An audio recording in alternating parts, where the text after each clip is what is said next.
mix. Yeah. You in the mix, rockin' with Kenny. When it comes to news, man, he got plenty. You in the sports mix with Kenny. News and knowledge. A lot of dope techniques make kids become scholars. You need to tune in. A lot of hot topics. When it comes to sports, Kenny sound like a prophet. You in the mix, man. You in the mix. Plus, he keep you up on all the hottest trends. Plus, you never know who he has as a guest. So grab a cold one, man, and just tune in. You in the mix, man. You in the mix. You in the mix. Sports mix. You in the mix. Rockin' with Kenny. When it comes to news, man, he got plenty. You in the mix, man. You in the mix. You in the mix. Sports mix. You in the mix. You rockin' with Kenny. When it comes to news, man, he got plenty.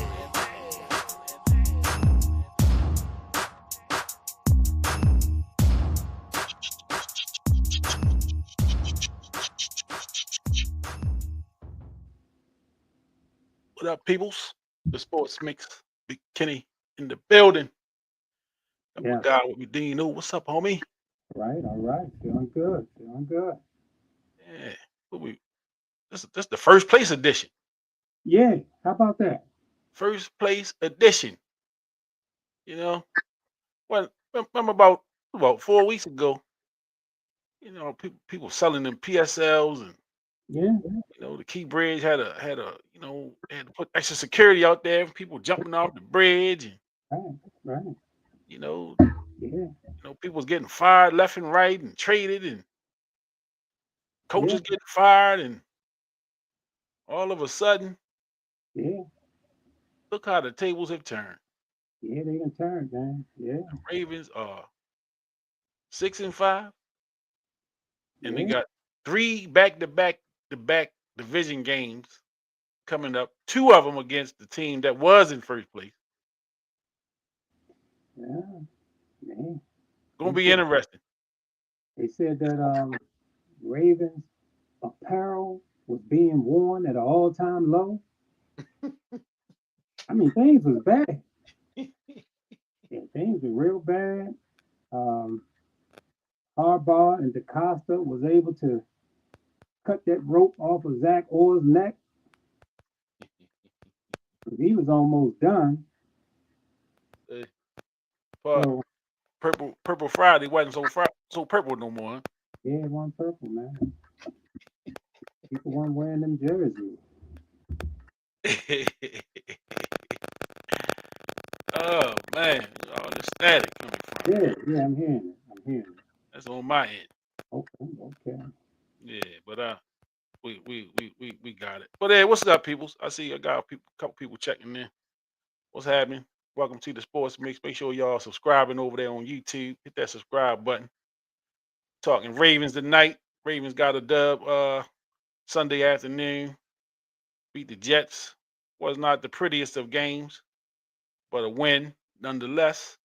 Got the big dub. Uh, which propelled us to 6-5 on the season. It's been a long road to these 6 wins. Just say that. It was not easy. It was not an easy road. Uh, like we said, man, and people the morale was low in the city. You 1-5. You got a bunch of injuries, got the guys out. LeBron missed a couple games. You had some key players out. And it just was looking ugly, you know, and start getting some players back, start getting a couple wins, and there we are. 6-5. 6-5. So And like you this is said, first place edition. first place edition. This is Yeah, the first place edition of the sports mix. First place this week. Thank you. Thank y'all. Because I'm waiting on my Steeler fans, one in particular. He probably gonna say he was asleep. Oh yeah, I missed the show. I was asleep. I get up at 4 o'clock to go to work. I don't hear that stuff. Because you surely stay up when y'all winning, at least the first 30 minutes of the show. You know, but Yeah. yeah, big game. Short week. We right back at it Thursday night against the. Got somebody checking in here. Who is this? Wait a minute. You love me on in living color, man. Thank you. I ain't know nobody remembered I was on there. Thank you. They loved you when you was on in living color. Yeah, I was on in living color back in the day. Oh, Matthew the Hedgehog. Is it Matthew the Hedgehog? Thank you for subscribing. yes, Appreciate you. absolutely. Welcome to the Sports Mix. Yes. Matthew. Let me see who else is in here. I drop kids for fun. Uh-oh. Who's Mm. that? He ain't related to Elder Barges. Well, Hey, I heard, Elder Barge. Did you know Elder Barge had 12 kids? 12 kids. 12 kids. Dang. No, I didn't know that. Did not I, know that. I drop kids for fun. Thank you for the subscription, my guy. Yeah, Appreciate appreciate it. you. Appreciate Absolutely. you. Yeah, I just heard right before the show, Elder Barge was on a podcast, Wow. and they said, he said he got 12 kids, man. Well, That now, that, that flew under the radar. He must have had them kids before social media. well, now I know that when he was singing that song, I like the way you comb your hair, he was singing the more than one. Yeah, for sure. Yeah. For sure. And I think he said he had 8 mothers. Okay. Well, Yeah. the women always love singers. Yeah, well, He had good hair. Yeah, he had that real good stuff. Yeah. Yeah. And he could sing a little bit. And could sing a little. He could sing a little bit. You know what I He mean? had a little money. Yeah, he was Yeah, all right. yeah. I think he probably out of the group between him and his brother that was in what was Switch. the other group? Switch. Yeah. Between them two, Yeah. the strongest 2 singers out of the family, but all of them can sing. Yeah, they all had talent. Yeah. I had Bobby number 1 and L number 2. Yeah. They was right there neck and neck. Because man, when you think about and you see how we mixing it, right? Yeah, You for see sure. that, right? For sure. That's a good DJ for you. He went Yeah. right into the mix on us, Yeah, and he for sure. and great mix, by the way. Absolutely. Yeah, that was breaking news to me. Yeah, I said 12 kids, man. know that, man. I did not know that. Yeah, I definitely didn't know that. Big news, like you say, that had to be before TMZ was hot. For sure. Yeah, 'cause they wouldn't have let that slide. Nah, that ain't getting past them. Yeah, they'd have been all over TMZ. 'Cause his kid, Elder Bud, they was out. They was popular in the 80s. Yeah, I'm sure that was his prime baby making years. When they was out there, you know, having hit after hit. right. Yeah, They were actually on the that Motown show where Michael did his thing. yeah. I remember. Yeah, they was on that. They was a new up and coming group at that point. Yeah, they had A hot new group. They was the new Jacksons. Yeah, they was gonna be, the new famous family. The Silvers was out back in the day, and the Jacksons, of course, and here come the DeBarges. Hmm. Obviously, I like I say, I put Bobby up there as the top singer because he was lead singer on "I Call Your Name" and those hits back there, and I just don't see L topping him on those. Yeah. Uh, Both of them strong though. strong, Strong lyricists. talented family. Yes, indeed. Yes, Ain't indeed. have a whole lot of dance up in them, but they could vocal. Nah, they wasn't doing too much. No, In the dancing department, yeah, but they certainly had the vocals. they had that They had the vocals. for sure. And speaking of vocals, Hmm. the Ravens have sang their way all the way back to the top of the division. Oh man, that was smooth, man. That was smooth. You know? Segment. Yeah, So I'm on one tonight. today. I'm on one tonight. Man, what a I'm difference on being one in tonight. first place makes. Yeah, I'm feeling good tonight. Yeah, absolutely. Feeling good, man. I'm thankful. Mhm. Thanksgiving, I'm thankful. Yeah. Thankful to be here. I'm very happy to be here. Yes. Dig into my Eddie Murphy bag. What was that? That was Trading Places. Trading Place. I'm very happy to be here. Check out Eddie thing. Is that Netflix? Netflix, yeah. Yeah, nice. Yeah, strong.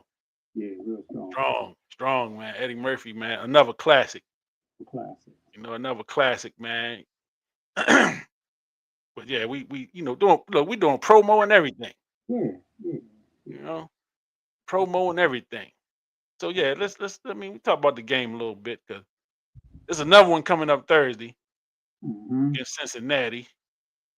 Joe Burrow is supposed to play this game, so he's been out for a few weeks. Lamar Jackson ain't looking like he 100%. No, he's not. So that's going to be key. Going down the stretch of the season, is he, how injured is he? How healthy will he be going down the stretch? After this game Thursday, they have about 8 days, about 9-10 days before they have to play again, so he can get some rest. But I've been hearing people saying, well, maybe they should have sat him against the Jets and play him against the Bengals, but I'm not in favor of none of that, man. You play your guys when if they're able to play, you play them. You don't, because it's almost like we taking the Jets for granted. Right. And if you watch the game, you saw that the game wasn't their best game. It was an ugly game. They played from behind and had to really catch up. Yeah. In the second half, they took the lead in the second half. So it wasn't one of their better offensive games. And give the Jets credit. Mm-hmm. They uglied the game up a little bit. They came to play. You know what I'm saying? They didn't come over here to lay down and uh just be the doormats. And we know the Jets are a team in transition. They traded away a couple key players before the trading deadline, and I guess they're trying to figure out what they're going to do at the quarterback. Um, so again, I'm not a Jets fan. I'm not somebody that follows the Jets, so I can't speak on what their plans are up there. I know Aaron Glenn is in his first year head coaching, so um, you hope he get an opportunity to put his program in place and get the players that he need to be successful. Just not last week, Right. just not last week. So um, yeah, but the Ravens get the dub. They beat up on the Jets, got the win. Um, one wasn't the most, again, people look for perfection.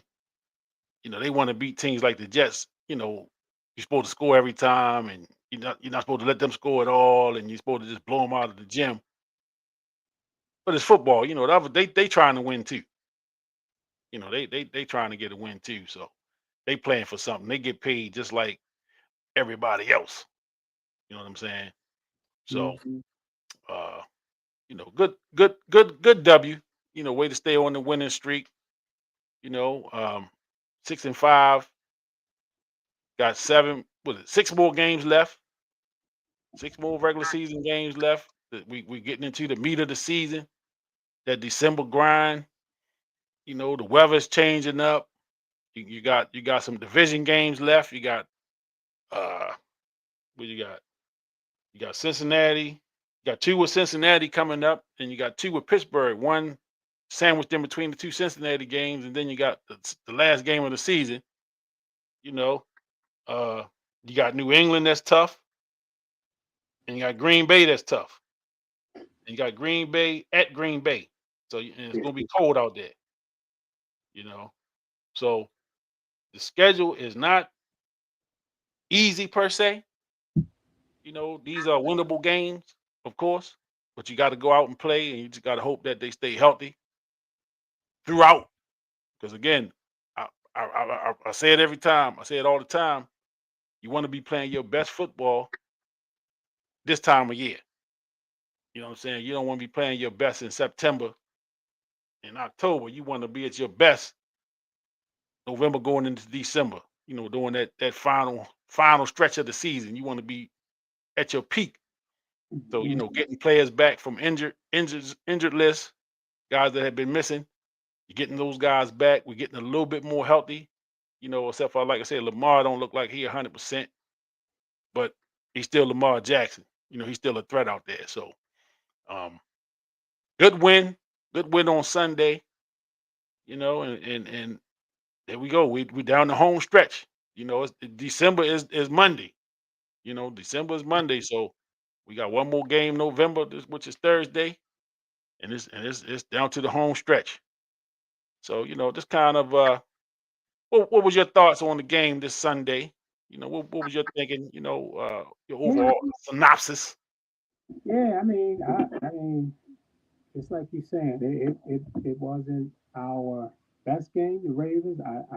I definitely think, Lamar's been injured the last couple of weeks. Or even this week, I think he missed the practice, and they talking about a toe injury. Hmm. So now you talk toe, knee, hamstring. So that's affecting his play. You can see that there's a little reluctance to run out of that pocket Yeah. during the game. It seemed like he's holding the ball back there a little longer and not really wanting to run. Um, uh, Even his throwing motion, I think the injuries are affecting his throwing motion. He don't look like he really, twisting that body into them throws. Um, hadn't been quite as accurate.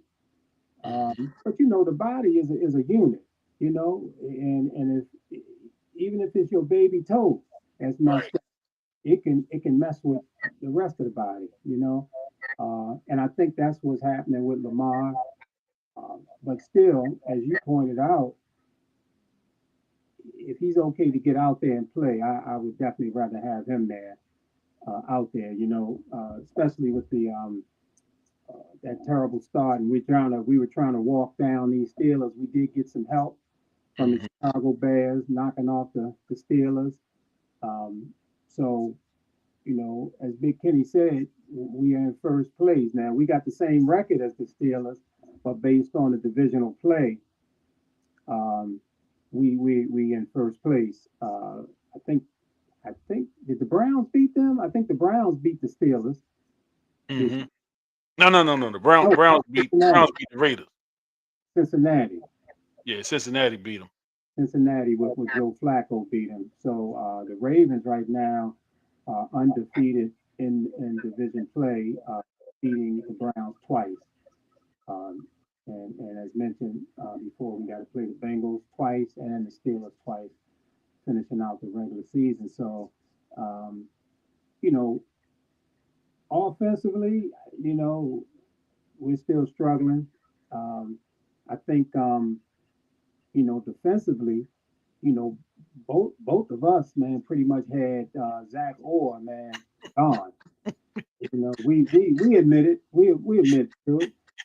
We had the guy gone. Yeah, Um, he should have been out of here. and they turned it around. I think this is after that Houston game, and I'm looking at the schedule now. We lost that one 44-10. Hmm. But since that game, we did lose to the Rams, but they scored 17 points. We beat the Bears 30-16. We only gave up 16. They gave up six to the Dolphins, 28-6. They gave up 19 to Minnesota. They gave up 16 to Cleveland, 10 to the Jets. So one, two, three, four, five. The last six games, nobody has scored 20 points against the Ravens.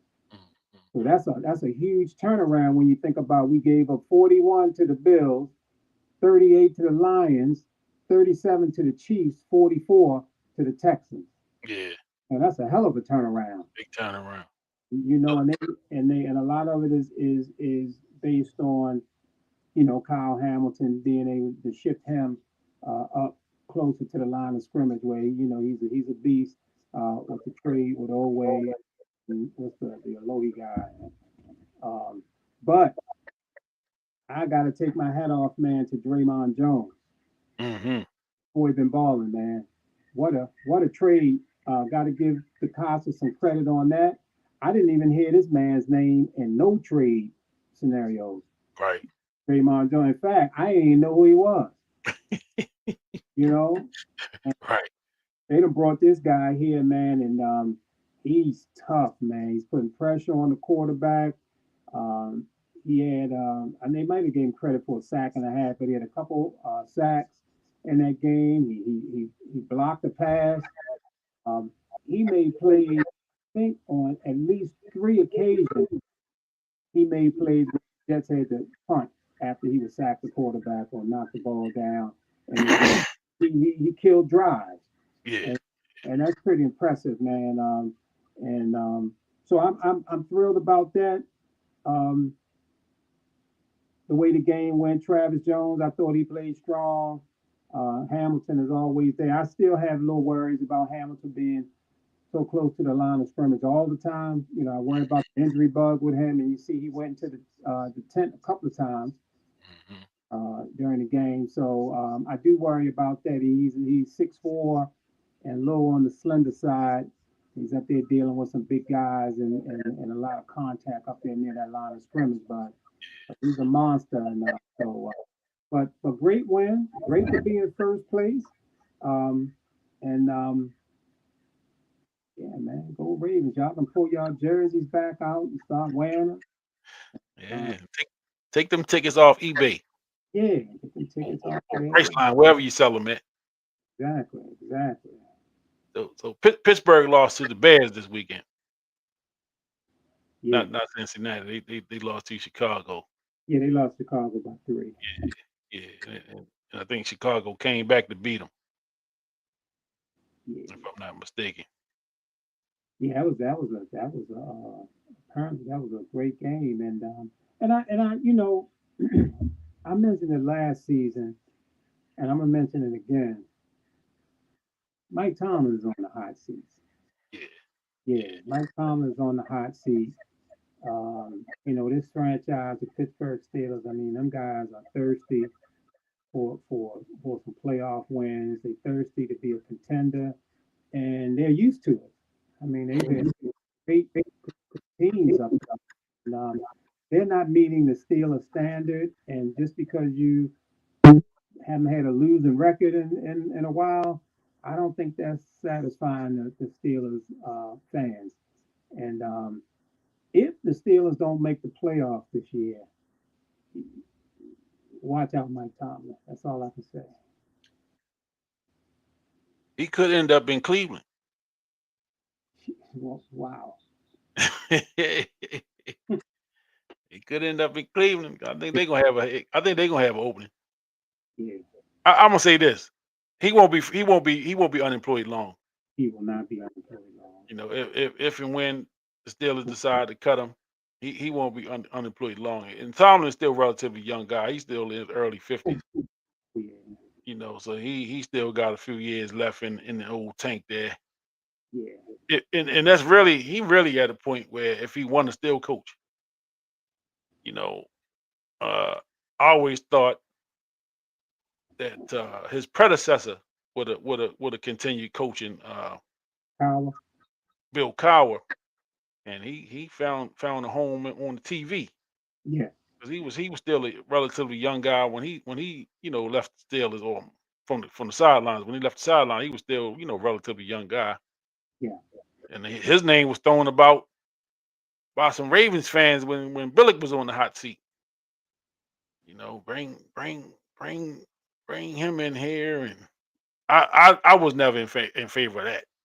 no, You know, we don't need that stuff over here. Leave mm-mm. that stuff in Pittsburgh. Yeah, yeah, We don't need that. no, I agree. Yeah, I mean, bad enough when you took some of their players. You Yeah, know, I mean, Roy Woodson is the only one I probably was in favor of. yeah, Woodson was a nice pickup, and that was after he had went to Frisco and then came Hmm. to the Ravens. So he had already kind of Or he washed it off. yeah. I get the feel of stuff. Um, He cleansed himself in the bay. yeah, yeah. So he doing Ravens announcing and all that stuff, man. So Yeah, yeah, yeah.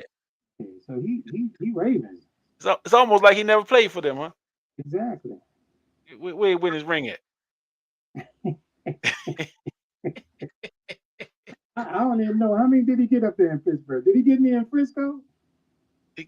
This the only one he got The one for the Ravens? for the Ravens. Yeah, Oh, yeah. He wasn't part of the Pittsburgh. Ain't get nothing till he was gone. okay, okay, He went okay, back to the Super Bowl with the Raiders, and they okay. got stomped by Tampa Bay. Dang. He was Okay. on that squad when they got that butt whipping. So he's with the Raiders? Yeah, he's with Oakland. I think that was his last stop in the league, I believe. Oh, after he left the Raiders. Okay.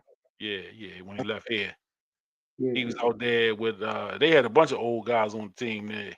Well, they used to do that kind of stuff. Jerry Yeah, Rice might be playing there, huh? yeah. Jerry Rice is out there. I think Tim Brown might have been still out there on his last legs. Jerry Rice played. He was 65, didn't Yeah, yeah. he? Yeah, something like that. Something like that. You But I know, think, man, I think the Steelers, a lot of their issues that they've been having over the last 6 or 7 seasons of this mediocrity, finishing, with winning records but not doing a whole lot, maybe getting knocked out in the first round of the playoffs. I think it aligns with the departure of Ben Roethlisberger. yeah. The quarterback, they have not had a real bona fide quarterback since Roethlisberger left. Wait a minute. Wait a minute. Kenny I got, Pickett was I got to give a special shout out. Shout out to Sunshine. okay. Watching on Instagram. Yeah, My good friend. Hey, sunshine, Sunshine. Thank you for tuning in. sunshine, blue sky. Yeah, yeah. But back to the program. I had to shout my peoples out. Roethlisberger, man, I think that's the big thing with the Steelers, the quarterback position. Yeah. They're hoping for some big things out of, what? How old is Aaron Rodgers? He's 40 plus, right? 41, I think. He won something like that, coming off some injuries and stuff like that. So, they were rolling the dice with him. I think he missed the last game or two. Uh, Mhm. so they rolled the dice with Aaron Rodgers, who can still play. But I think if you trace back the issues, uh, Roethlisberger retired. They drafted Kenny Pickett, which was a, a bad pick. Uh, Mhm. and so you had these issues with the Steelers moving forward. So, you know, um, and I think the saving grace for Mike Tomlin is really to have a bona fide quarterback. And I don't know where they're going to get that quarterback from at this point, but I think that's where their biggest need is quarterback. And that's the thing, man. When you, as an organization, when you draft that quarterback, that franchise quarterback in that first round, and they don't pan out, it sets your organization back. You know what I'm saying? Because the financial commitment you got to make to a first round draft pick, and then the time, because you draft somebody in the first round to play him. You don't. I mean, you don't have the luxury. Green Bay did it a couple times. They did it with Aaron Rodgers, and they did it with Jordan Love. It kind of sat Yeah, behind legends. Rodgers sat behind Brett Favre for a couple years, and then Jordan Love sat behind Aaron Rodgers. But most organizations, when they draft that guy number one, they're looking to get him in there and get the ball rolling. yeah, You know, and like you said, Pittsburgh drafted Kenny Pickett a couple years ago, and he just didn't pan out. So they've had Mason. What's the kid? He quarterback Sunday. Mason Rudolph. Mason Rudolph, and then you bring in Aaron Rodgers. So you got to pay Rodgers, Yeah, because he's going to command some money.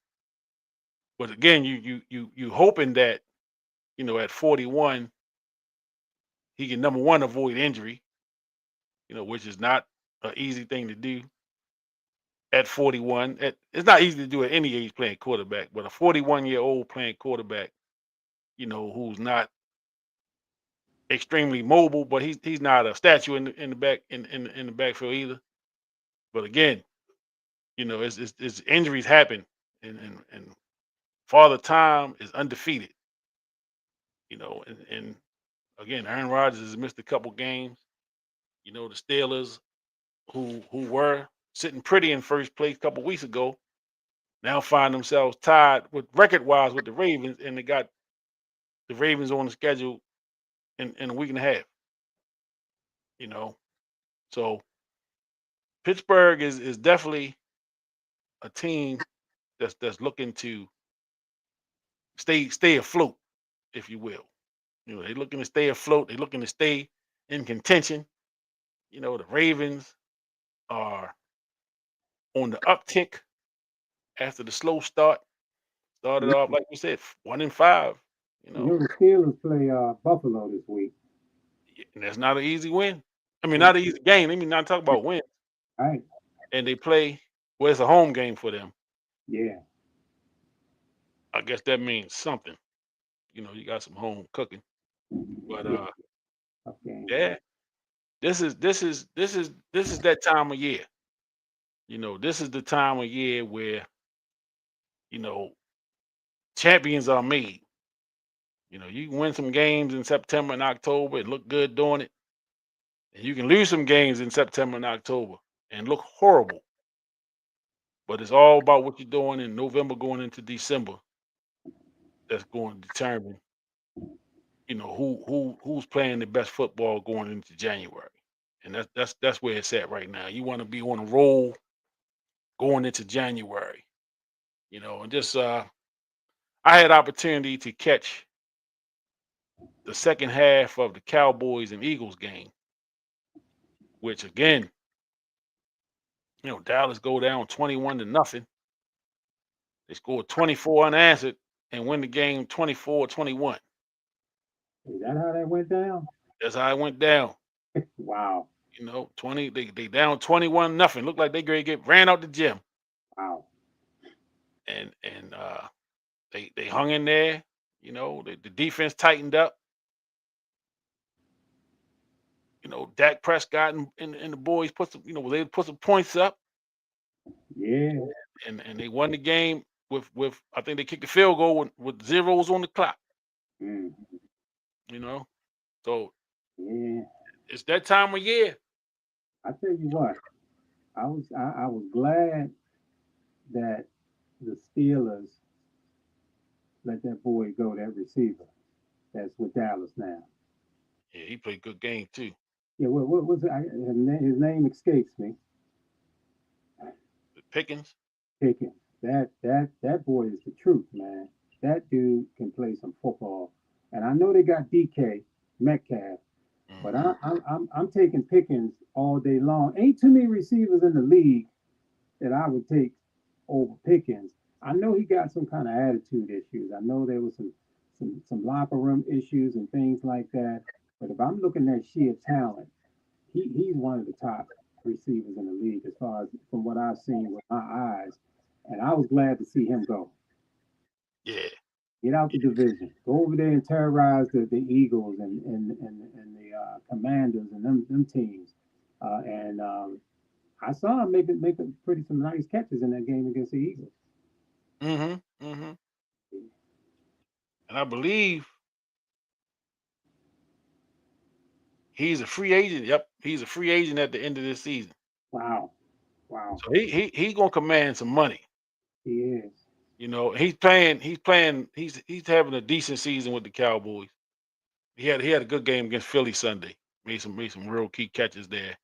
Jerry Jones might open up that checkbook. Yeah, Jerry might go ahead and pay him. You know, He Jerry might. might go ahead and pay him, man. But he definitely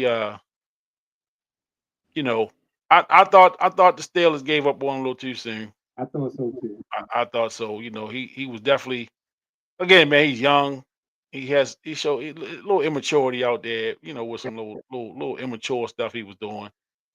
But you know, sometimes, man, that immaturity, you gotta give these dudes the opportunity to grow up. And if the headache, I heard a saying, if the headache is not as bad, if the headache is worse than the production, then you move on. But if he's a headache and he's producing, all right, we got to work with this. we got to figure it out. You know what I'm saying?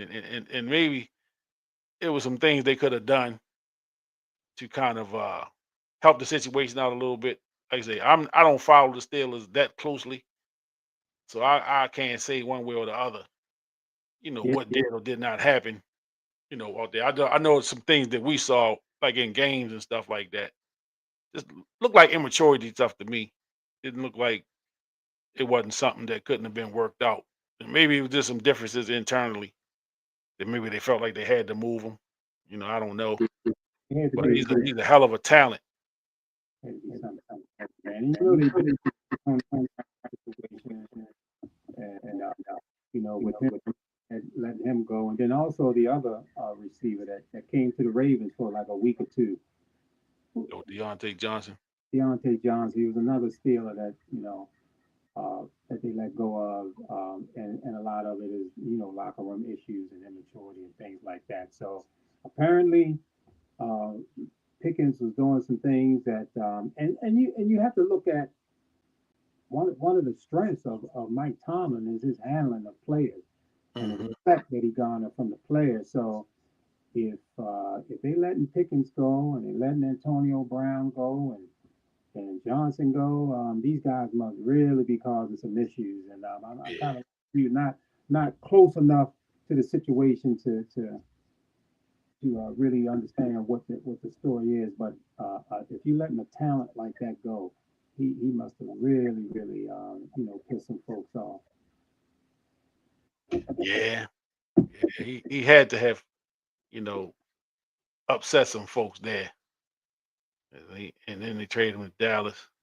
You know, but they didn't been doing really well there with the Cowboys. You know, Yeah, yeah, yeah. um, Nice, I, nice I'm combo. Him and Lamb.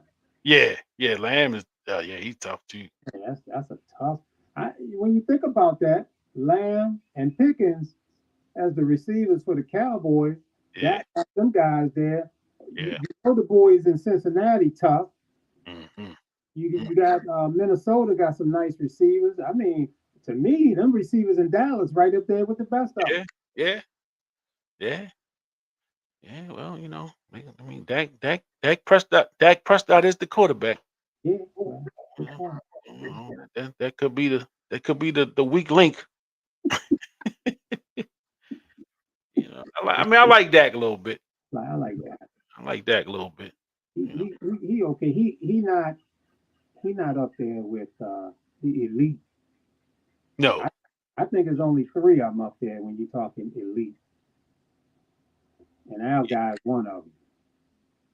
Lamar. Yeah, yeah. When you talk Yeah. about the elite quarterbacks, that guy wearing that red jersey, he in there. Wait a minute. Is that D. Robert Allman checking in? What? Is that D. Robert Allman? The legend? What's happening, my brother? What's going on, Uncle Rob? Oh, Soap checking in. What's up, homie? Down in the ATL. Okay, okay. What's going on? Rob, I was checking in, huh? Yeah, yeah, man. It's gonna be interesting. You Yeah. know, to see how things shake out. Yes, sir. Yes, sir. Dynamite.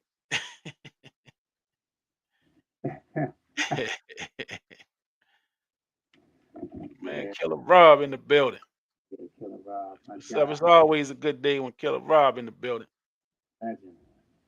Dang, hey, Beanie, I still waiting on you to send me that video, brother. With the footwork. Put you on the opening of the sports mix. Goddamn, I know you still got it. I Yeah, know you still got it. That's what we trying to figure out. So man, we look like Lamar not 100%. yeah, he's definitely not 100. He's definitely not 100. He's not 100% out there. So we trying to hopefully he can finish out without something major Yeah, going on. And like you say, after Thursday, he get a little break because we don't have another game for about 9, 10 days. So always, homie, always, you one of my guys. You know, And Beanie Almond. If you don't know, Right. you better ask somebody. Exactly. Is they what they say? He's your favorite dancer.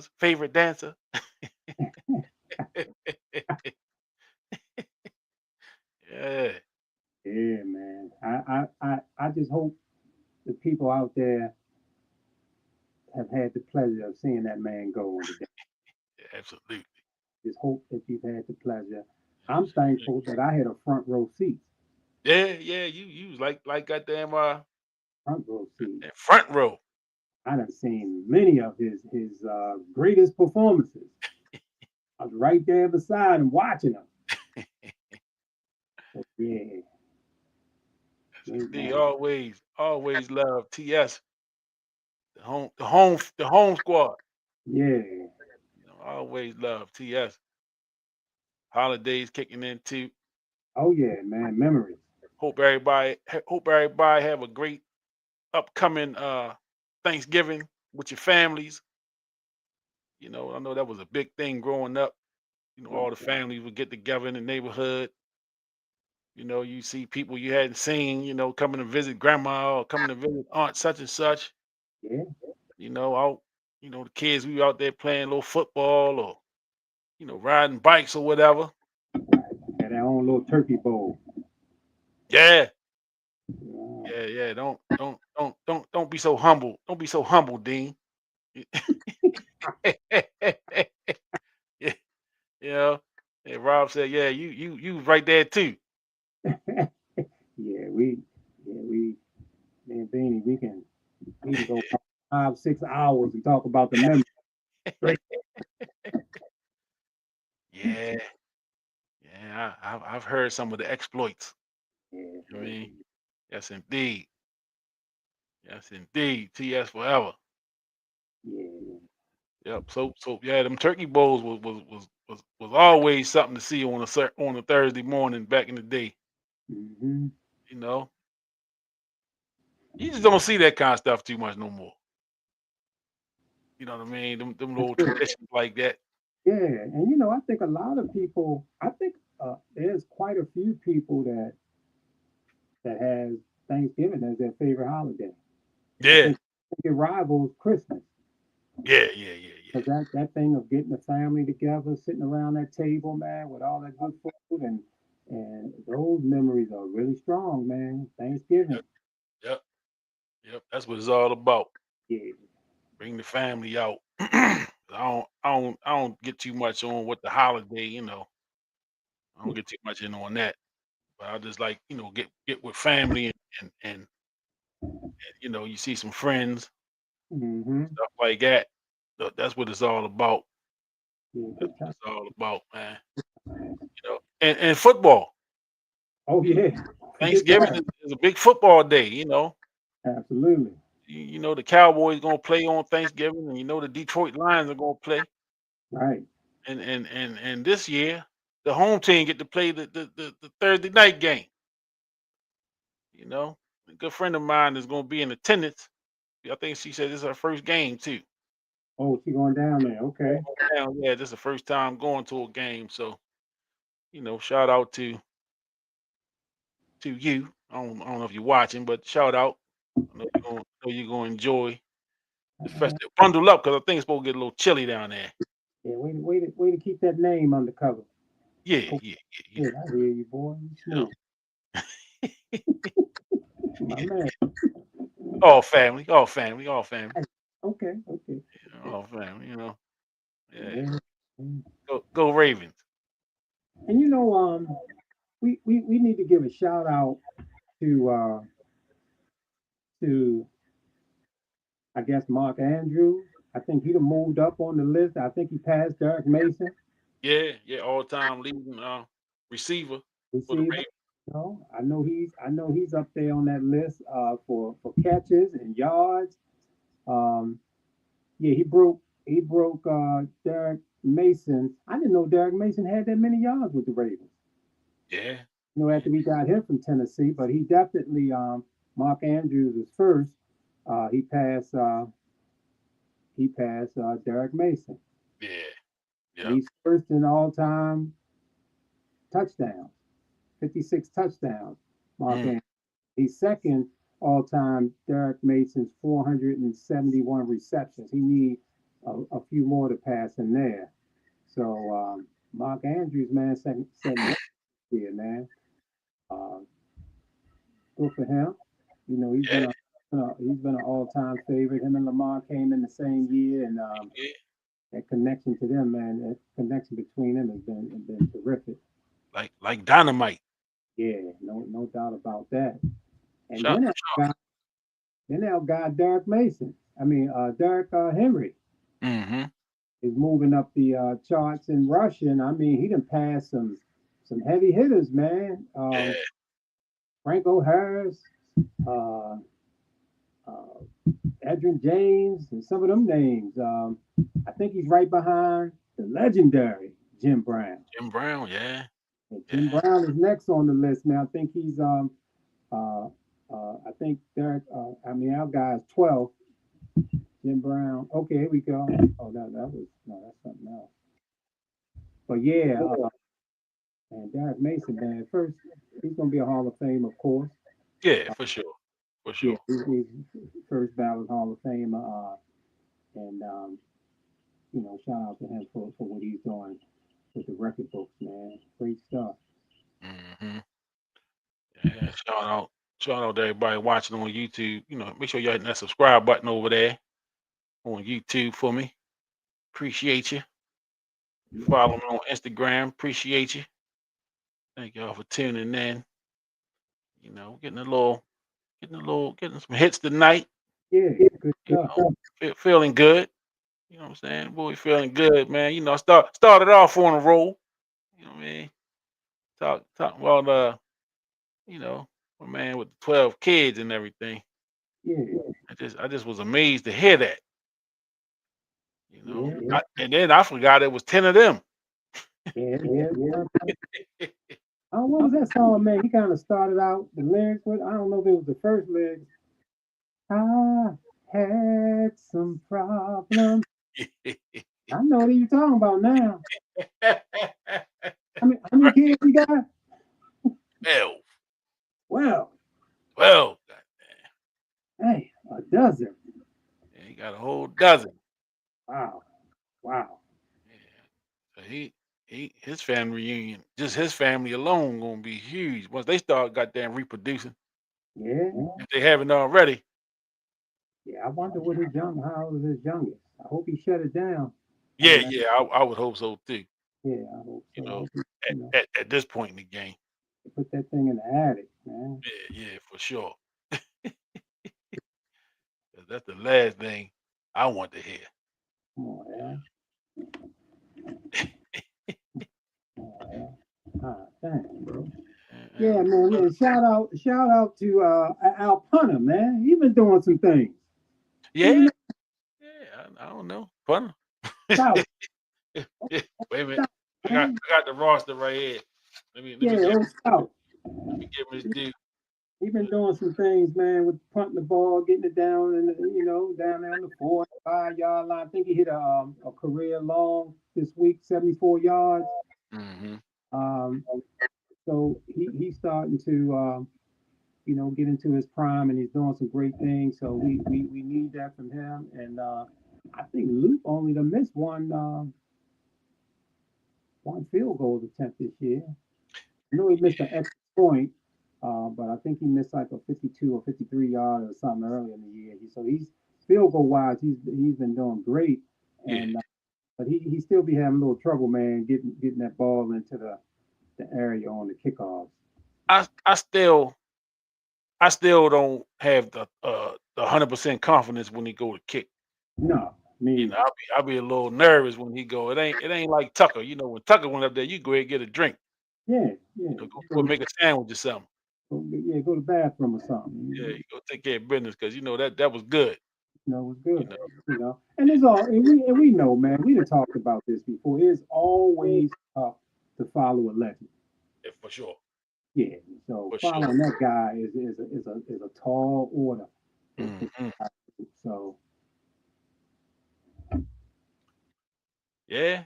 Well, and speaking of Tucker, I heard he got a tryout up there with the Saints. I Yeah, haven't heard of any signings or anything, but I heard he was getting a look with the Saints, man. So I'm hopeful. I'm always want to see him do well in spite of the little situation. yeah, oh yeah, I know we made some jokes about it, yeah, and there's something to joke about. We keep it light around here. You can't get massages laying on your back, Tucker. yeah. Come on, Turn over. Get the massage done the right way, buddy. I mean, you saw what the guy up in Cleveland went through, or Houston, Yeah, you saw what he went through. yeah, Yeah, yeah, man. yeah. So in New Orleans, it's a lot to get into in New Orleans. So behave. Yeah, did he go through a divorce too? I think I don't somebody. know about that because he got married like a couple years ago. He was like still a newlywed kind of. Yeah, I don't know if she left him. yeah. I'm not sure. I know. Well, he got divorced from Royal Farms. I know that. No more chicken for him. I ain't seen him on no ticket commercials lately. So Oh, he done with that boy. yeah, you know. Yeah, so that's they definitely divorced him from there. Yeah, Yeah. But the wife, I don't know. The wife might have hung in there. She might have been in it for the right reason. She was in love. I mean, going through all that massage stuff, for that made it tough. Didn't get a divorce. Yeah.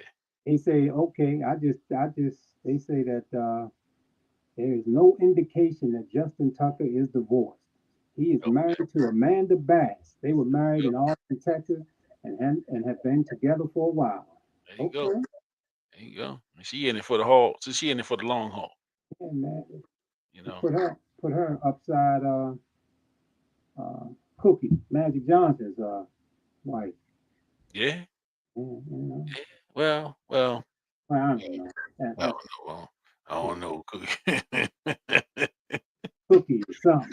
I don't know. Cookie sticking with Magic is something now. Yeah, because most most most women in that position would have got up out of there. Yeah, You know. yeah, yeah, Yeah, yeah. yeah. You know. But they hung in there. They've been married what 30 something years now. Yeah, it's been a long time, man. It's been a long time. Is the son is that big 6 foot?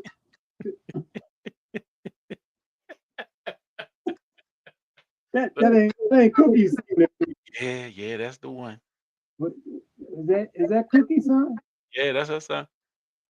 Okay, yeah, yeah. Killer Rob said leave Cookie alone. Yeah, he right. He right. Yeah, he right. Yeah, that's her son. We Uh, don't leave him alone. Irvin Jr. Irvin Magic Johnson Jr. Was he a junior?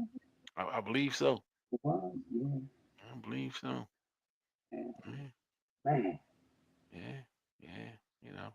Hey, can't win them all. No, man. Can't win 'em. Everybody's son can't get to the league. You know what I mean? It just ain't supposed to be that way. Everybody ain't brawny. No, no, no, no. Speaking of sons, did you catch Melo's son yet? Yeah. Yes, I have, man. I, Yeah, I, I sure. caught a lot of his highlights, man. He up there doing his thing at Syracuse. Yeah, he looked like a baller. He is a baller. You From what know, I saw, he's a just baller. just kind of seeing him and not kind of listening to a bunch of the hype. You know what I'm saying? You know how people, man. That's just Melo's son and whatever. Yeah. I'm looking at him, and I haven't watched the. I only seen like one or two games. Mm-hmm. Um, he looked real comfortable.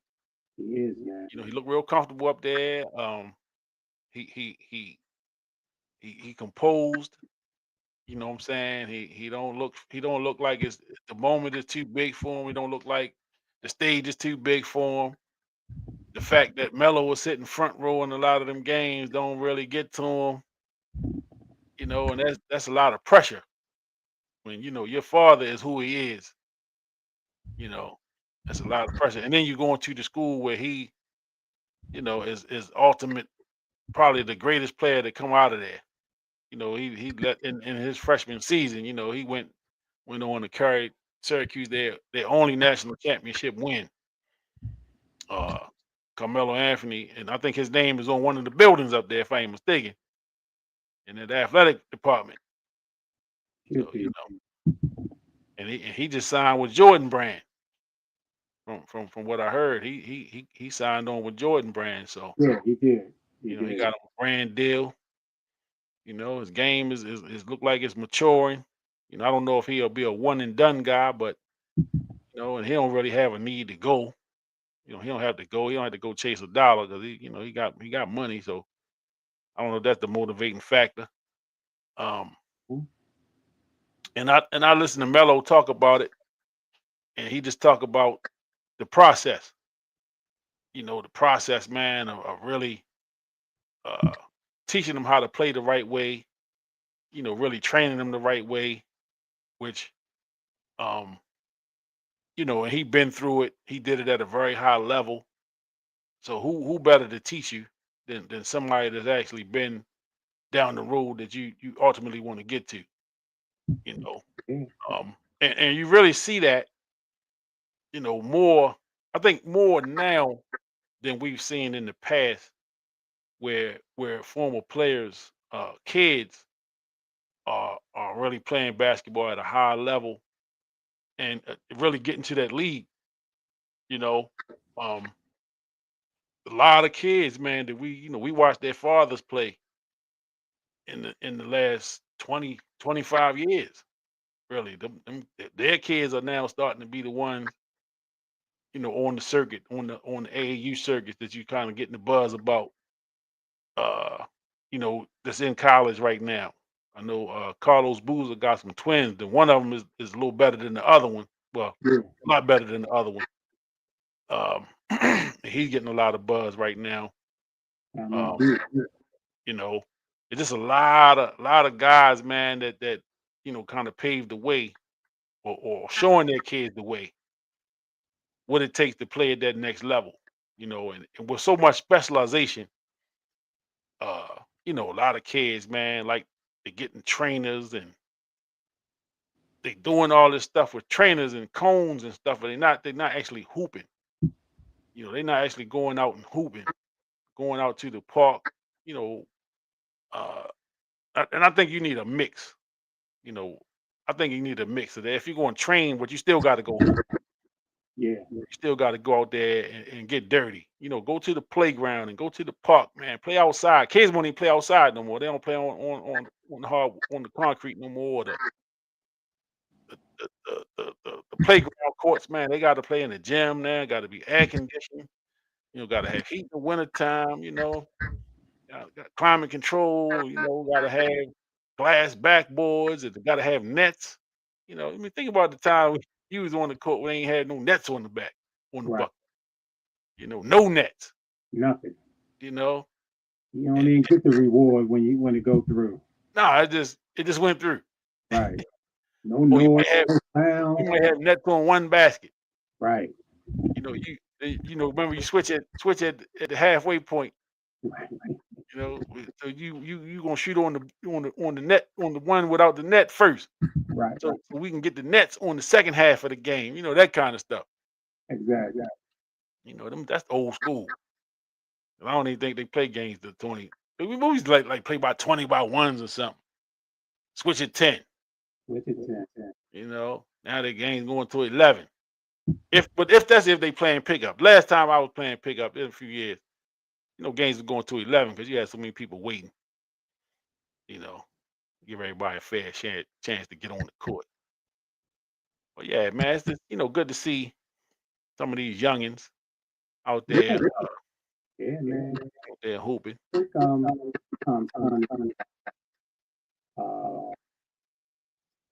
who am I thinking about?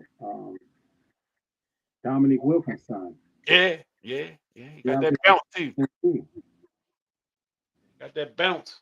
He got that bounce like his daddy. yeah. Yeah, so I think he's going to Georgia or he's down there or something. Yeah, Georgia. Yep. Yep. I see some highlights for him. He's doing some stuff down there. And it's interesting, man, when you see these guys like Carmelo's son, Dominique Wilson's son. You mentioned Boozer's boys. There's a couple of other Yeah. kids, NBA stars out there that's doing real well. Um, and you think about the path that Bronny took, Yeah. to For make sure. it to the league, and it's such a big difference, man. I mean, Carmelo's son is averaging close to like 15 points a game. They Mhm. 4-0 up there. Uh, that Boozer boy probably one and done. One of them, Yeah. The taller one. yeah, he could be picked next year in the NBA. Yeah. And then you see LeBron's son, Bronny, man, he went to USC, averaged like 4 points a game, you know, uh, and he in the league. So I think seeing these talented children of NBA players is really shining some light on, exactly how LeBron's son made it to the league. Uh, Hmm. and I hope, I know Stephen A had pointed out some things, and LeBron, approached him at the game, uh, fussed him out. When he see me, he don't attack me. 'Cause I can't do nothing with that 6'8" LeBron James, fussing at me, ready to attack me. But Bronny got some really some nepotism was going on there with him making it to the league. Um, hopefully, and again, you mentioned that when you think about Carmelo's son and Dominique's son and the Boozer boys and all of them, man, they got the best of everything. They got the best of everything. They had the best training. They had everything the best with the money, with their parents, their fathers was making, and all that. So when you see a Bronny James score only 4 points a game at USC, that's with him having the best of everything. He's LeBron's son, so he had the best training. He had the best everything, and so I could only attribute that to because he was LeBron's son is the reason he was drafted by the team that LeBron played for, the Lakers, and he actually is. I think he's on the roster today with Yeah. Lakers, and but it is what it is. Uh, Yeah. And I'm looking at ain't mad at him. the other brother over there at Arizona. It don't look like he getting much. I know one time they talking about red shirting him. What's this? The other brother, is it LeBron's son? Yeah. Oh, he's in Yeah. college now? Right. Yeah. He at Arizona. Okay, okay, Yeah. But I mean, I've been hearing stuff about him red shirt, and I was looking. I don't see no stats on him, so okay, I don't know if he getting. I don't know if they red shirted him or not officially. But again, you see, like you say, you see Melo's son and some of these other kids starting it. They getting it, and then I don't think that they rush the process. right. I think that they letting their boys develop. They're not really falling into the hype. And like I say, LeBron, man, kind of was putting that out there. He wanted to hang around and play with his son, and he was able to make that come to fruition. And I think it was more, like I say, more for his benefit Yeah, than the benefit of the son. I just hope for the kid's sake, man, that it don't put him in a predicament where he is resentful at yeah, some point. Once his career plays out, however it's gonna play out. And I'm not one to say he's gonna be a bum or a mop or anything like that. right, right. But you know, he kind of was put in that position. That's a lot of pressure. It You know what I'm is. saying? And LeBron James, love him or hate him, he's the type of guy. He's the type of guy that's even hard to be a teammate of because of the attention he garners. The cameras are always going to be around. There's going to always be a lot of questions, man. Whether they win or lose, it's always going to be a lot of cameras in his face. And what he say is going to be scrutinized to the letter, to the comma, to the decimal point, to every single syllable out of his mouth is going to be scrutinized Absolutely. much more than anybody else because he is LeBron James. You know, um, so for his son to have to be in his spotlight, in his shadow, Yeah. on the Lakers, who are they are the Lakers in Los Angeles. Right. You know, it's got to be tough for the young fella. It's got to be tough on that young man, and I just hope that again that he's able to kind of come from out of that shadow and find his own way. At some point. Um, I agree, man. It was, we know what the move was about. Yeah. Yeah. We Sure. know what the move was about. It was a power move on LeBron's part. Yeah. Yeah. No doubt about that. Um, and it is what it is. No hate. I just hope he don't, turn into a, Joe Frazier's son. Marvin Frazier was boxing. Yeah, that was pretty bad. That was pretty bad. I think Joe pushed that guy, Yeah. into fights with Tyson and fights with Larry Holmes when he wasn't ready for that. No, he wasn't ready for that. Ready for that. And Yeah, that was unfortunate that Joe, pushed his son out there like that. yeah, And he was able to get in the ring with some big fighters when he clearly wasn't prepared or even that he even wanted to be there, yeah. you know. But speaking of fathers and sons, you know, Shadeur Sanders got his first NFL start over the weekend. Boy, I don't know. It must be because the Ravens in first place. Your segues tonight, man. Yeah. I'm feeling like Magic tonight. Showtime Magic. Showtime. You know what I mean? I'm feeling like Showtime Magic, man. This like 84, 85. You know, I'm just grooving. I'm in a groove right now. Absolutely. And if you turn the channel, you're gonna miss something. You're gonna miss it. Don't go So, nowhere. so stay tuned in. If you're on YouTube, make sure y'all hit that subscribe button. Yeah, do that. Make sure y'all subscribe. Y'all don't want to miss this. I'm You know, messing around. I'll be on a roll like this every week. Y'all just ain't been watching. You know what I'm saying? And share the videos too. You gotta share and tell your friends. Man, y'all gotta check out that sports mix. That dude Kenny, man, Right. and Dean, they be coming with it. Doing it. And then the fellas ain't been here, goddamn CB and Cheese and the Hall of Famer Glenny Moore. We got some folks be coming through. Absolutely. The panel be on fire. Yeah. The panel be on fire. And listen, they got the game is Thursday. Ravens play Thursday night. We may even be back on the air Friday. It's a possibility. Possibility we might be on Friday, talk a little, Ravens Cincinnati game. You know. So y'all make sure y'all hit that subscribe button, man. Hit that bell so you know when we on, know when we live. Tell your friends. Yeah, y'all gotta check out that sports mix. Yeah, cause they coming. That dude Big Kenny, that big Kenny coming, man. Yeah, no Yeah, doubt. Shadeur. Mm-hmm. I was a little disappointed that the game wasn't on locally here. Yeah. I didn't get to see it live. I saw the highlights. There was a lot of fanfare behind it. A lot of people talking about it. Coach Prime was in the building. Uh, they say Raiders what's his name, Mark Davis, Al Davis' son, the new owner there, had Dion up in his box, Oh, is that right?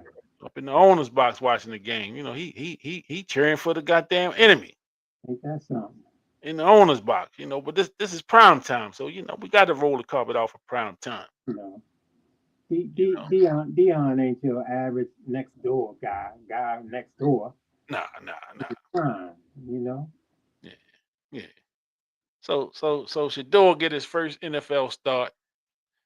He got his first action last week against our Ravens. And I mean, it wasn't supposed to happen last week. It wasn't gonna happen against the Ravens. Right. But he went out there to Las Vegas. Played a pretty good game.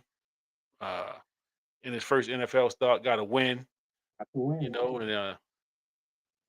looked okay. The team looks energized.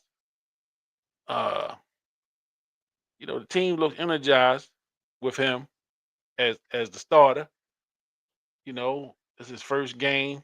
Like I say, first game was started, so he was a 55% completion percentage, 209 yards, a touchdown, and interception, at an 87.3 quarterback rating in Okay. his first start. Man, um, good stuff.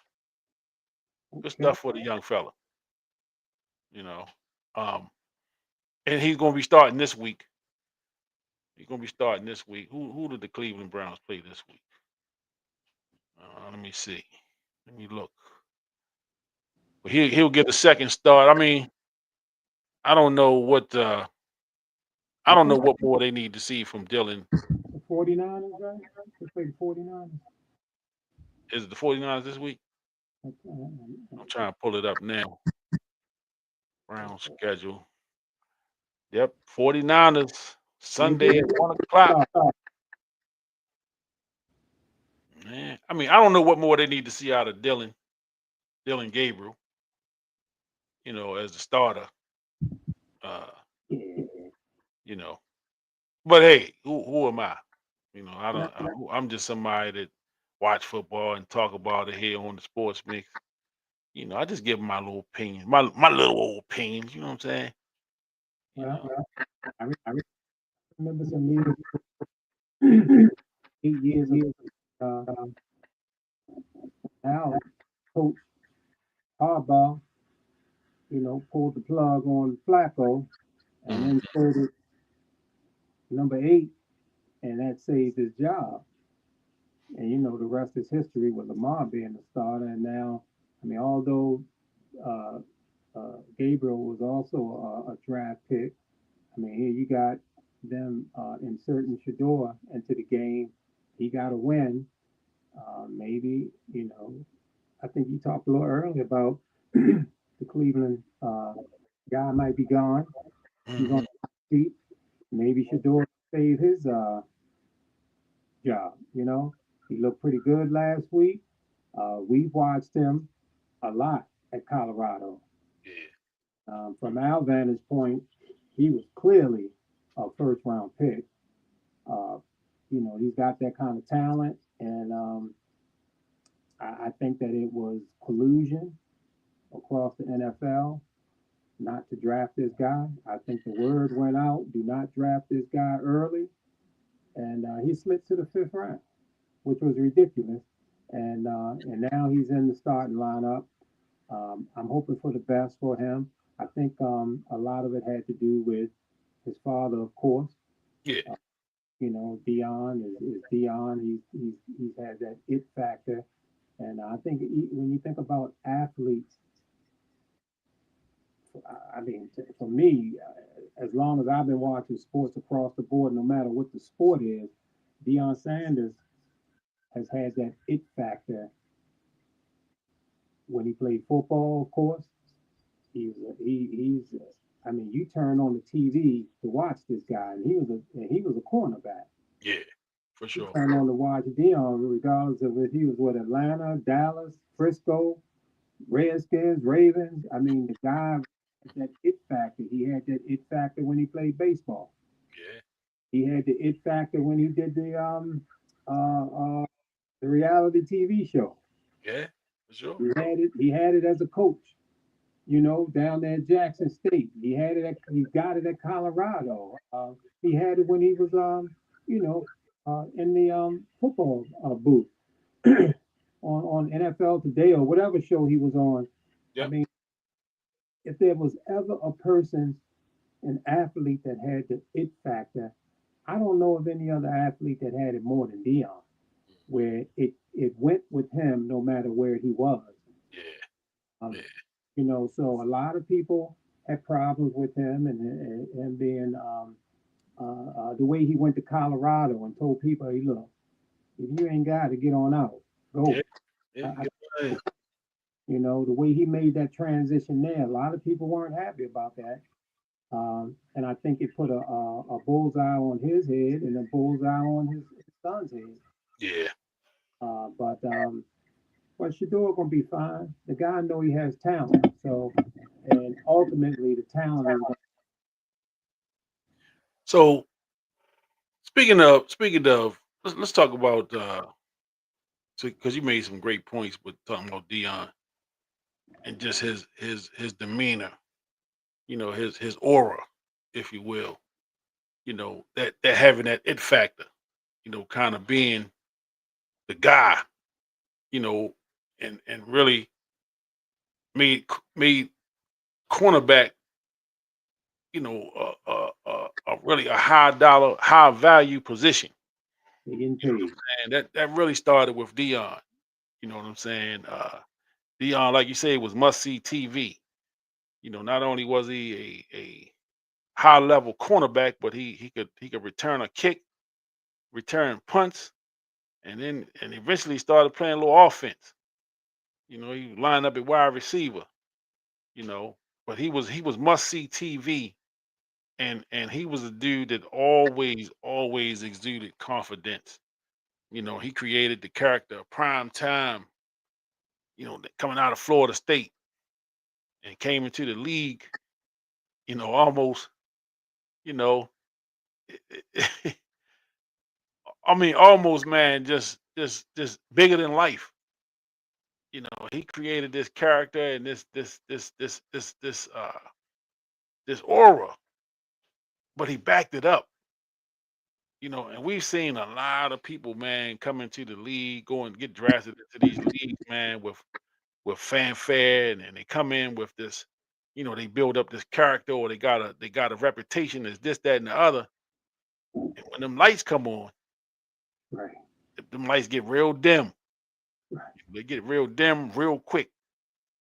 And Dion was a guy as a player, no matter what, like you say, whether he's playing football, whether he's playing baseball, he was a guy that did not shy away from the spotlight. And and then and then when the lights were on him, seemed like that's when his star was even bigger. Now, Killer Rob said we forgot that he was an entertainer. He had some music out there. You know, uh, you know, and I'm gonna leave that alone. 'Cause I didn't forget, but I did. You know, yeah, must be the money. Must be the money. Must be the money. I mean, it's almost like Eddie Murphy and his album. Right. Right. You know, yeah, we know he did it, Yep. but we going to just act like nah, that didn't happen. You know, Exactly. but nice try. Yeah. Yeah. Nice Mm, try. yeah. And I'm gonna tell you, because we all over the place tonight, but it is what it is. We mixing it up. Eddie Murphy. I think, man, he was so funny. You know what I'm saying? And all the diversity he brought to the characters, man, and he just was able to be funny as a fat man, a skinny man, a woman. You know what I'm saying? A white man, buckwheat. You name it. He brought the characters to life so much so that I think at the time when he put his album out, I don't think we as fans could see past the funny man.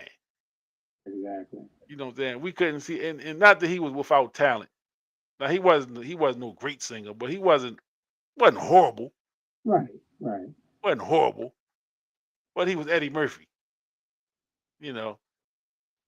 Fast forward a few years to a guy like Jamie Foxx, who is funny and plays some characters, and he can make you laugh with the best of them. But his introduction into music went a little different. Mm-hmm.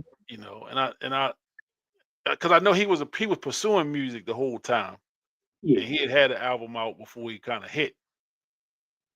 But I think it was linking up with Kanye West and that Gold Digger song that kind of gave him some legitimacy.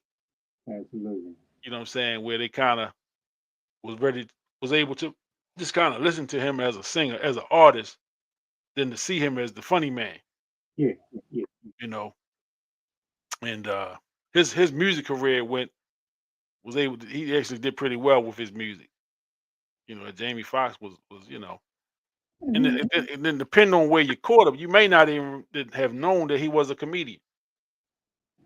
You know, his career went like that. Same way with Will Smith. You know, there are probably people that didn't know that he was the Fresh Prince. yeah. They know him as the movie star. You know, he in all the big blockbuster movies, and they might not have even realized he had a career before, even before the show. Right. Or rapping. Yeah, he had a career before the TV show. So Yeah. you know, there are people that may just only know him as that. You know, Will Mhm. Smith, the actor. You know, but that's such his life, man. It's just one of those things, and Not always. It's not easy to make that transition when people know you as a certain, thing. I mean, even staying in the same realm, you have an actor who play a certain role and play it so well and maybe play it so long, mhm. they had a tough time getting other gigs Yeah, because yeah, everybody know him as JJ saying Dynamite. He might can't get no other roles, and so to go from as a and when we talk about a major star like Eddie Murphy was major, yeah, and to go to singing is difficult. Although he could sing okay, I don't mhm. think the level of singing is on Jamie Foxx's level. Jamie No, Foxx no, singer, and and then once you get up there and you're that big, people make it to those certain levels a lot of times because of their ego. They have very strong, large egos, and they get to that level.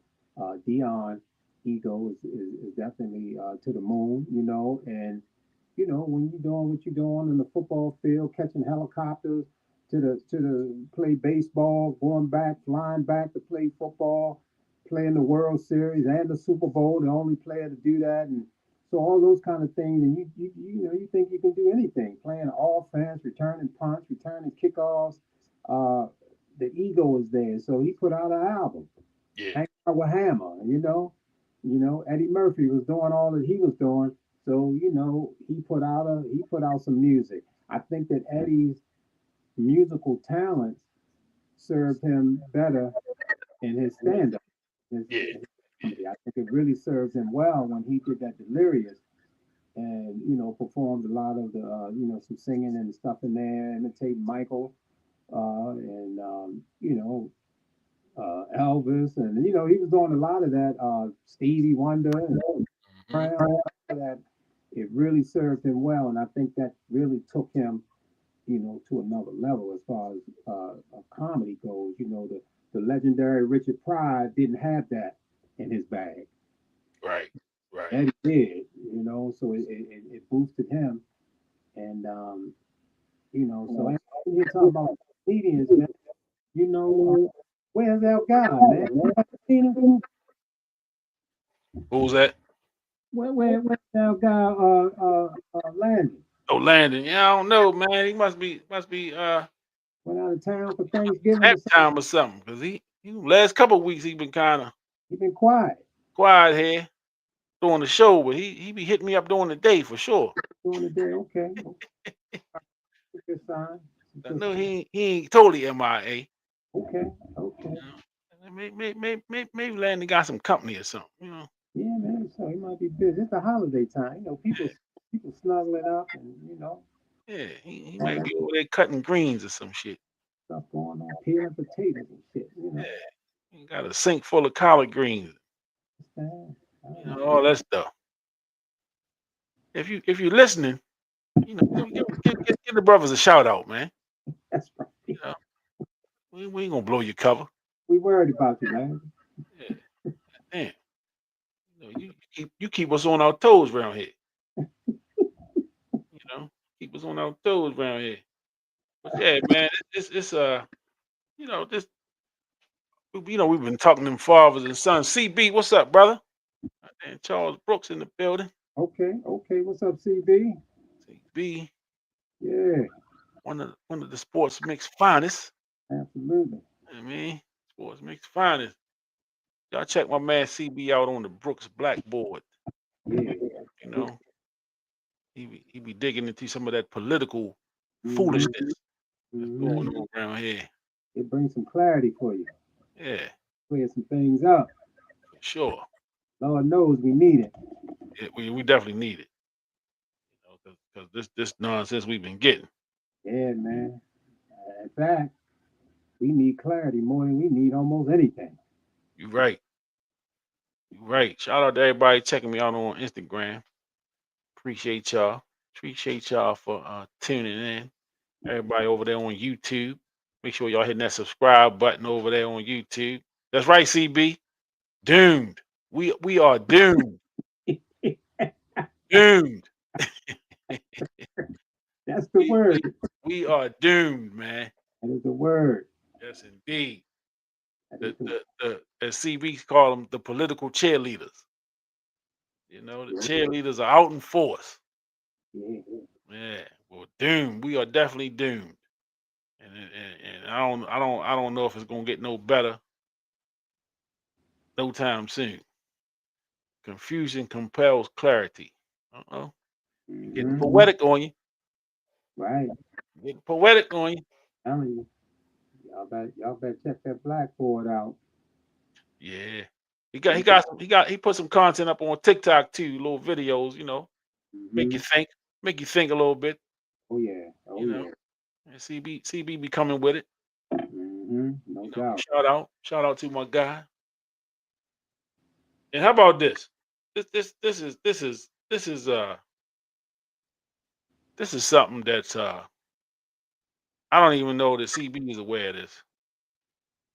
But so we talking about Landon, Mr. Saunders. So Mr. Brooks, Charles Brooks, replaced Landon as the chairman or the department head at the Friendship Academy as the in the prep program. I don't even think Brooks knew that. Is that right? Yeah. Wow. Yeah, because me and Saunders talked about it. I said, well, I worked at Friendship. I was in the program. He said, well, well, I was there. I left and went to Douglas. So he went and took over at Douglas. And he said, well, when did you leave? He told me the year he leave. I said, well, that must be when my guy CB got there. So CB replaced Landon Saunders. See, that's how small the world is. Wow. And I don't even think them brothers know each other. Who are your guys? Guys don't even know each other, but they know. Cool.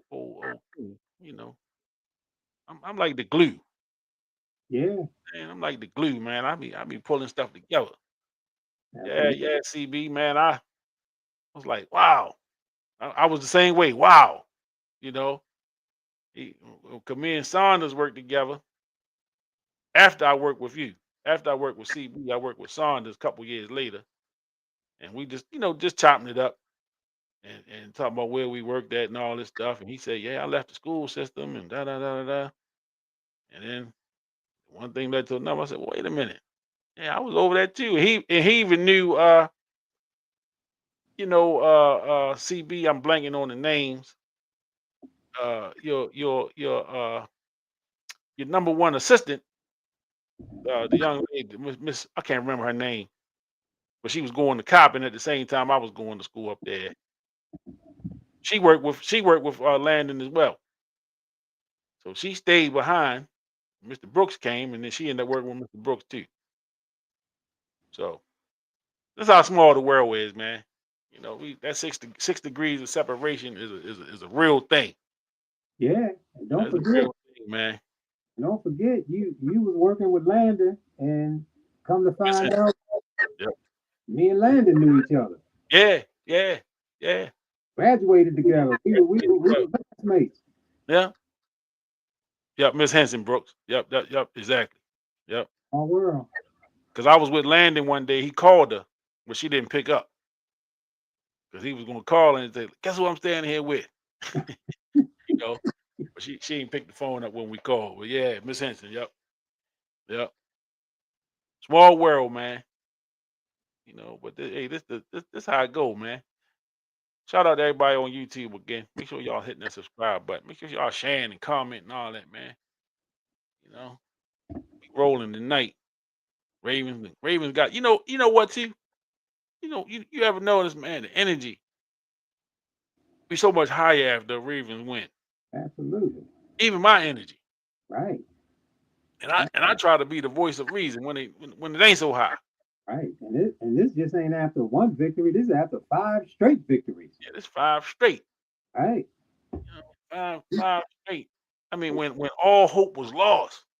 Right. You know what I'm saying? When all hope was lost, man. I mean, people was jumping off the Key Bridge. I mean, people was getting divorced, man.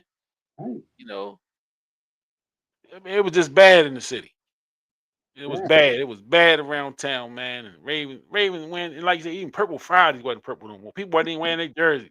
Man, they weren't wearing them jerseys. Fridays, a lot of places be leaning with the dress code. They come on in here with your purple ale on and stuff. No, they was like, nah, I'm good. Good. I'm good. You know, they Harold, wasn't wearing none of Harold that. sales dropped to all-time lows. Man, I mean, this was rough time. Tough times in town. Yeah, You know? absolutely, man. But better days are ahead of us. You Yeah, know? I think so, man. I think so. We definitely need to get into the playoffs. We definitely need to win the division, Yeah, and hoping that Lamar gets healthy. yeah. That's important for us right now. Him getting healthy, and maybe the young boy from LSU can get some burn Hmm. on that offensive line. Yeah, That's been a yeah, weak point, for Lele. What you call him? You call him yeah. Filet of fish, Filet filet of fish. Yeah, yeah. Yeah, he be looking bad out there. Yeah, he be looking bad, He man. looking bad, man. And, But and hey, and another thing that you always mention about teams being able to play their best football in December, and then also you would mention a lot the fact that play your best football and be able to run that ball during that cold weather yeah, during that December, and with our offensive line, I'm not quite sure how well they can do running the football because I don't. Falele is struggling. Voorhees is not that great at the other guard position, and mhm. even Rosengarten, man, he hasn't played well this year. So that offensive line, man, is really shaky. Uh, we gonna need them to get better, and maybe this young guy from LSU can help us out. That's the hope. That's the hope. That's the hope. That he come in and give us a lift. You know, and like you say, Lamar not being at 100%, we definitely need that. Need that offensive line help, man. But I'm it's time to get excited. Yeah, This is the home stretch. I know it didn't start off like we wanted to, but here we are. They didn't climb back into it, and now all things are even. Ravens still is even records. Still got to play them twice this year. Got to play Cincinnati twice. So it's really time to really put that division work in. Because now you can be able to separate yourself. Somebody's going to separate themselves in this division. Somebody got to win the division. Somebody got to win the division. So yeah, why not us? yeah, yeah. Why not us? And again, to get to the Super Bowl, you got to get in the dance. So you can't go to the Super Bowl without getting to the dance. And in the dance, anything can happen. And I had to keep reminding people. 2012, the Ravens backed into the playoffs because they were not playing good football in December. No, not at all. And Joe Flacco, who had bet on himself that year, didn't take the contract. Man, he was playing for his future. And Joe got into the playoffs and became Joe Montana. Yes, he did. It was the most unbelievable run I've seen Yes, he did. because the expectation was not high based on how he was playing going into the playoffs. Exactly. You know, and what was it? 11 touchdowns, no interceptions through that playoff run. Super Bowl MVP, the greatest, one of the greatest plays in Ravens history. That play in Denver, Right.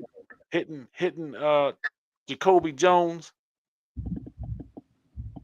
I mean, it was just an incredible run. But we remember the run, but a lot of times people forget how we got to that point. Oh yeah. And I just want to remind everybody that that going into that, it wasn't pretty. It was not pretty. And yep, CB, we talked about those Steelers. We talked about them. Man, they got them noses pressed to the window, fogging the window all up. You know, just wondering, is it going to get better? Is Aaron Rodgers going to stay healthy? Are we? Do we have enough? Do we have enough here to withstand the pressure that this team from Baltimore is putting on us right now? And the answer, we will find out. We will find out Yeah. sooner rather than later. We will find out. But yeah, man. So this that time of year. The football season is winding down in the last 6 weeks or so of the season. Um, basketball kicking off, the college basketball jumping off. Uh, spring training to be here in a couple months. Believe it or not, Orioles made a big trade. I think we talked about that the last time we were here. Yeah. Is when the trade broke. We was able to break some news Right. on the sports mix last week. So they talking about the Ravens. I mean, Orioles still kind of tied to some other big names. I heard Kyle Schwarber. I've heard so they looking at some pictures as well. So it's time for what's the Orioles general manager name? I can't think his name. Elias. Elias. Yeah. It's time for him to. You got to Yeah. put up, shut up. Time to make some moves here. And we're not talking about moving the fence back. No, man. No. He's done that. We talking about talent now. Yeah. All the cosmetic stuff. We cool with that. Owners got deep pockets. Yeah. Yeah. It's time to show and prove now. Yeah, no question, man. You know. No question. We talking about CB, the Steelers schedule. They play Buffalo next week. We know they that. got Buffalo. Yeah, they got Buffalo next week. Let me see what they Play got. us twice. They got the Steelers after Buffalo. I know that. They play the Ravens after Buffalo. So they got Buffalo. They got the Ravens, Dolphins, the Lions, the Browns, and the Ravens. Oh yeah. They last 6. So they not got making a couple tough games in there. They're not making it. Wait. You said what now? They are not making the play. Oh shit! And you said that with your chest. I said that, and I also said earlier that Mike Tomlin's job is on the line. And CB, the Ravens have Cincinnati Thursday, Pittsburgh, Cincinnati, New England, Green Bay, Pittsburgh. So it ain't an easy road for the Ravens either. It ain't an easy road. I think New England is shocking everybody. Yeah, they playing some real good football. Yeah, New England is shocking everybody with the way they playing up there in New England. Mike Vrabel's up there coaching. Green Bay is going to be tough at Green Bay. And that game doesn't even have a date. That's one of them games they're going to flex. So we don't even know what day that's going to be. All right. So,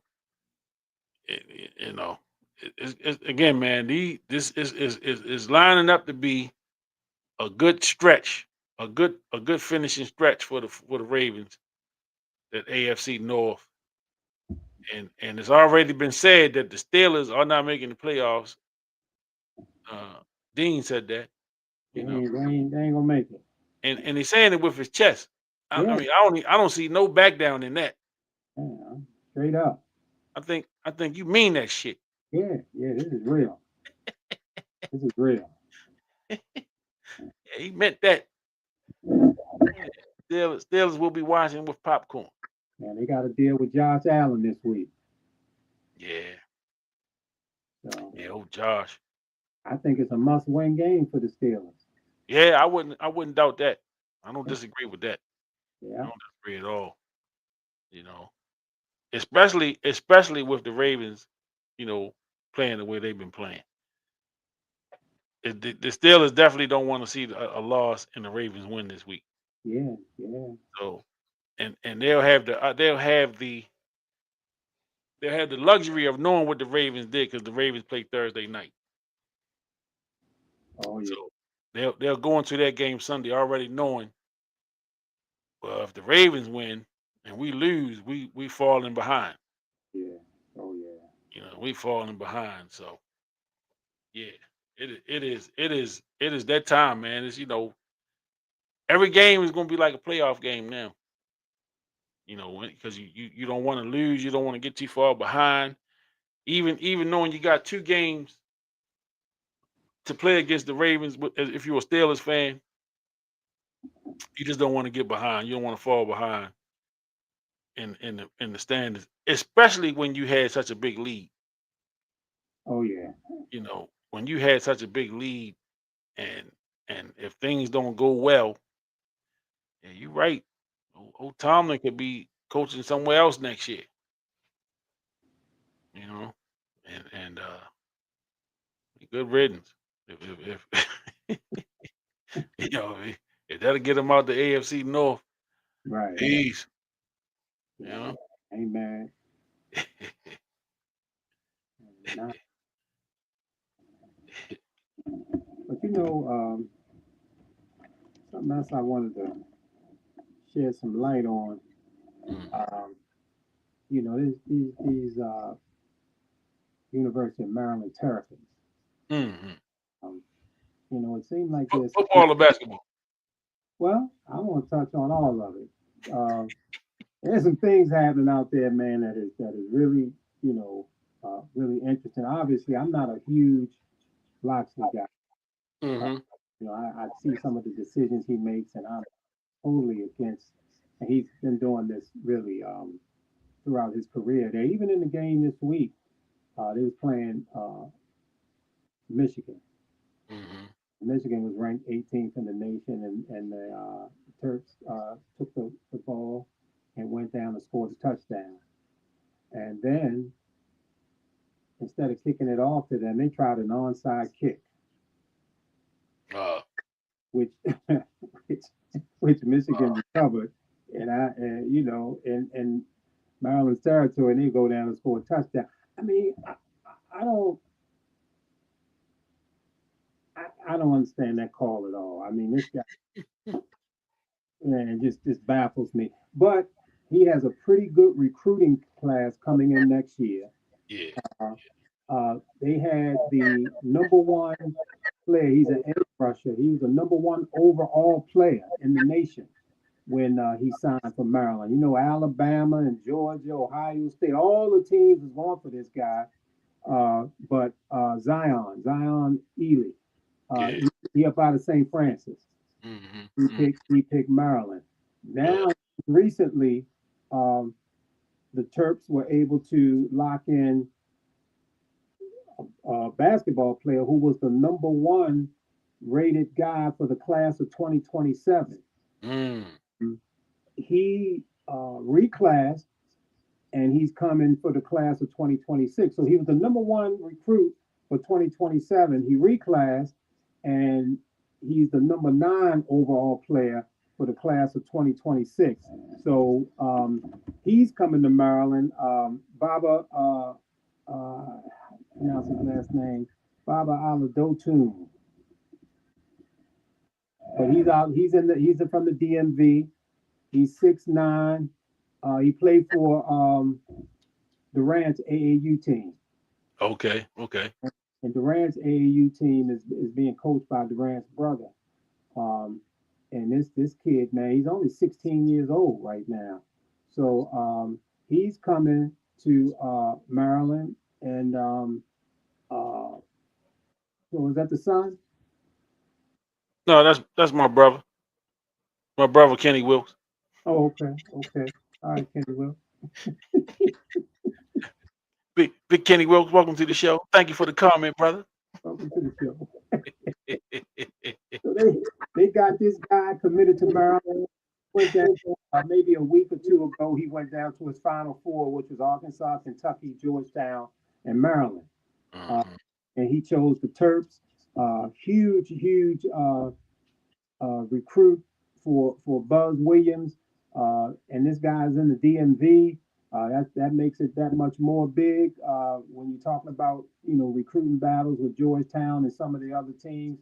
Mhm. Huge for Maryland. So uh, his father played college ball too. So now you're looking at Derek Queen, who was a 5 star. The boy Adams that they got last year was a 5 star. Now you got this dude Baba, who's a 5 star. So Maryland is cranking it up, and then on top of that, Quincy Wilson, who a lot of people may not know, who Mhm. is a track superstar. Mhm. He run the 400 meters. He went to Bullis out there in Potomac. Um, ran on some track teams, Fort Meade track teams, and the guy is the youngest male athlete to ever compete in the Olympics. He was 16 years old, was in the Paris Olympics, got a gold medal. Gold Gold medal. medalist running the 4x400 All relay. right, got a gold. Gold. So you talking Quincy Wilson announced his uh, school that he was going to yesterday, and he chose Maryland, which which blew everybody away because Quincy Wilson, not only was he the number one rated track athlete, Quincy Wilson was the number one rated athlete across all sports Mm. for 2026. The number one recruit across all sports. This guy, he has the high school record for indoor 400, high school record for outdoor 400. He's got the under 15 400 record, under 18 record, the under 20 record. I mean, this dude is a phenomenal talent, and UCLA and USC and Texas A&M and all these powerful track schools was after this guy, and he chose Maryland. I mean, this is like huge. So Yeah. whatever's going on down at the University of Maryland, it seems to be working across the board. I get a real good vibe about the new 3D that they got down there. AD Smith, he came in talking about money. He said it's all about the money. He said and he has a background of being able to generate and raise money. So I think the Terps might be in a pretty good spot with this guy and these recruits. I mean, this is football, this is basketball, and this is track. And Maryland don't even have a track team. I mean, they dead last in the Big Ten in track. Yeah. So it ain't like he's going to a powerhouse track team, but they Mhm. do have a excellent coach there running for the track program, Andrew Valman, who was a real strong 400-meter runner back in the day. He's actually a double gold medalist. He got a gold medal in '88 and then '92 on the 4x4. So he was out there running with the Michael Johnsons and those guys Yeah. Yeah. back in the day. So he's got an excellent coach as a 400 meter. I'm sure that had a lot to do with it. And this kid at 15 years old, man, he a sneaker contract, a shoe contract at the age of 15 with a major. I don't know what shoe it was, but a major shoe company. He had a contract. So this guy is big time. And again, he was the number one athlete across all sports for 2026. And Is, he's going to Maryland. is it safe to say he'd be Maryland's biggest track star since Ronaldo Nehemiah?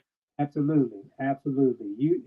Skeets Nehemiah. I mean, anybody in between, and Skeets was back in the late 70s, around 80. You know, So that's around been that a former Ronaldo Skeets Nehemiah, former world record holder in the 110 high hurdles minute. Mm-hmm. back in the day, and he made the Olympic team for the 1980 Olympic team, but Jimmy Carter decided to boycott. Yeah. So Yeah.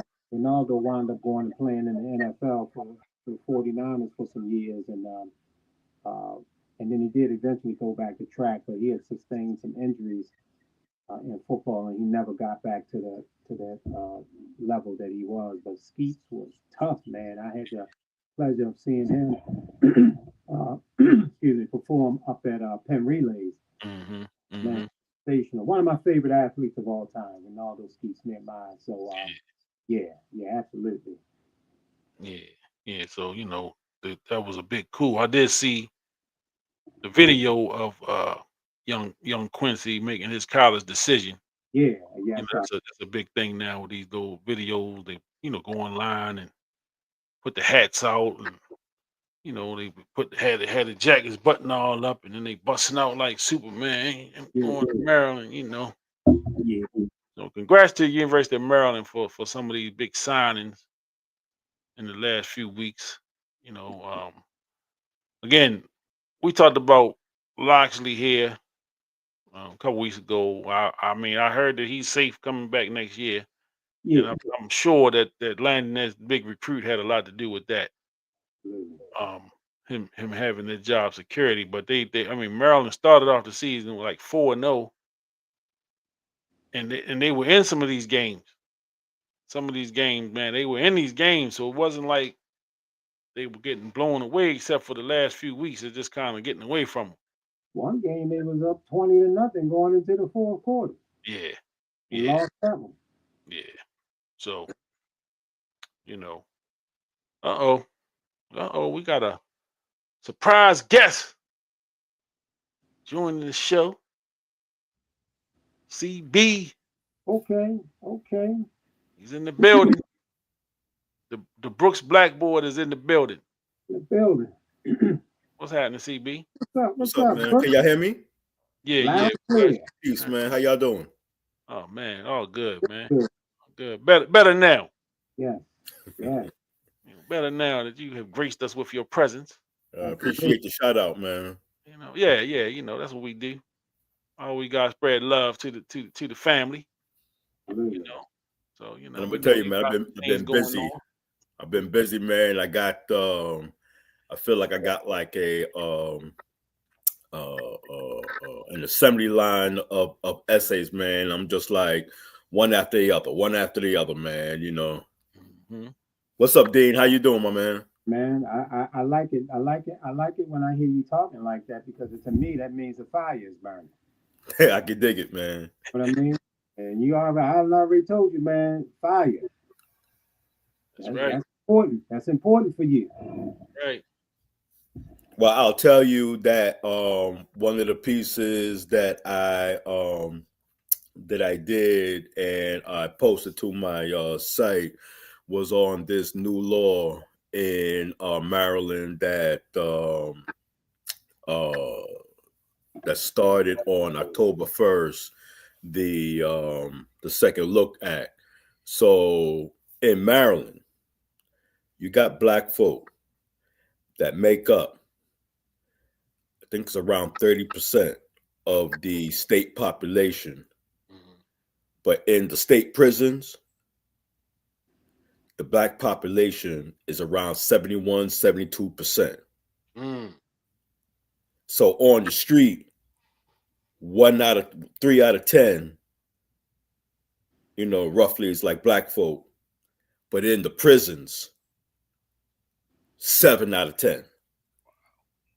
So right now, as of October 1st, you have this. And the reason why I mention that is because as of October 1st, a new law went into effect, the Second Look Act.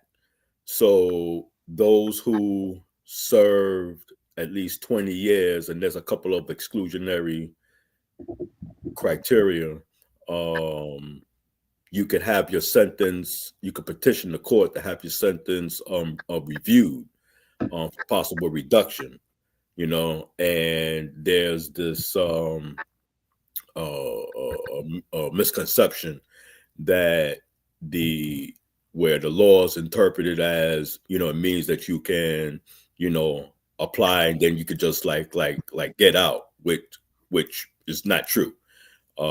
There's a rigorous process that those who are behind the walls that they have to go through in order to get their sentence reduced. And when I looked into it, you have this, I guess you could say like a little momentum going across the country, second look legislation, where you have, I think in DC, in the federal system, and I want to say between 10 to 12 states. I believe maybe Maryland made 12 that have these laws on their books.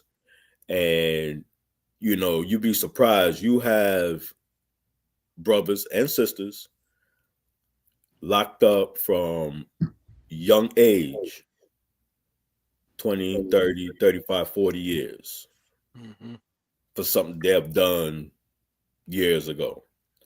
So what this legislation does is it provides a pathway, because there's a serious situation when it comes to one, the prison population, two, an aging population, three, one in which there is significant racial disparities.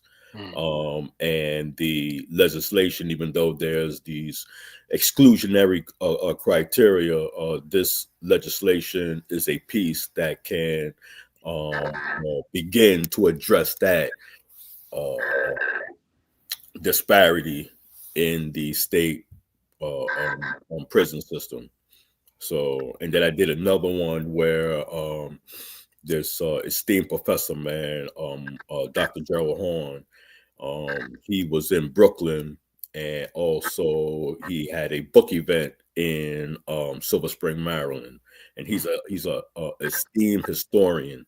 And he was dropping gems about Baltimore and their free Negro population, and Maryland when they decided, oh, we got too many free Negroes. They need to go to Liberia. And so it's just learning about that history in Baltimore as well as in Maryland, and how that fit in to what was going on in Virginia as well as DC. So Dr. Horn, he's a prolific author, and one of his newest books deals with, like it's called The Capital of Slavery.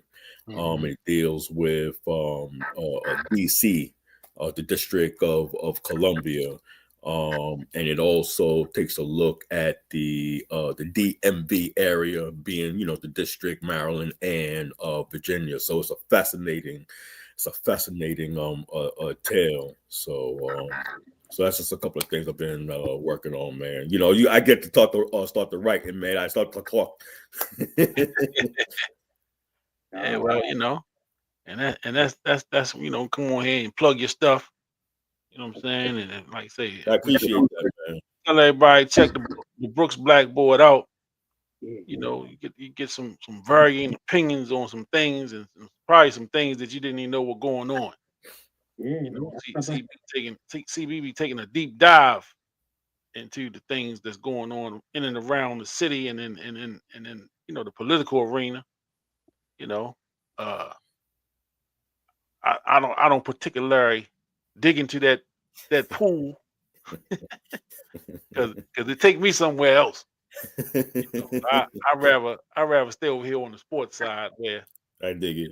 I can temper my reactions to some things. Yeah. But I still want to do some some lives. Talk about some things, man. Mm-hmm. Over there on the TikTok, we talked about doing that. Mm-hmm. Doing just little pick up some peoples. Send some people this way. There's a lot of things that's going on, man. The Yeah, struggle is real, for real. oh, for sure, Mm-hmm. for sure. And certain people born for certain things, man. Obviously the where Brooks is where he's supposed to be. You know, Hmm. I Hmm. mean, he's in the arena where he's supposed to be, and I mean, even just bringing the subject matter that he just brought to our attention and breaking it down. That's the clarity that we were talking about. Hmm. Having clarity on some of these situations that's going on.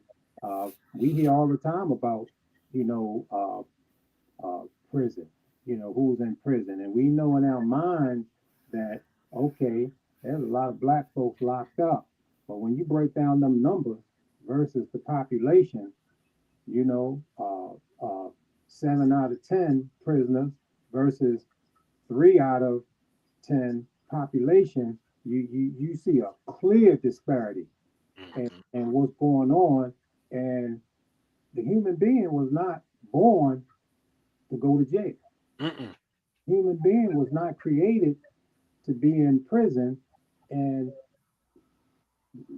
getting to the nitty gritty of this disparity. We know what's been happening in the country throughout the centuries and the journey and the plight that we've been going through as Black Americans.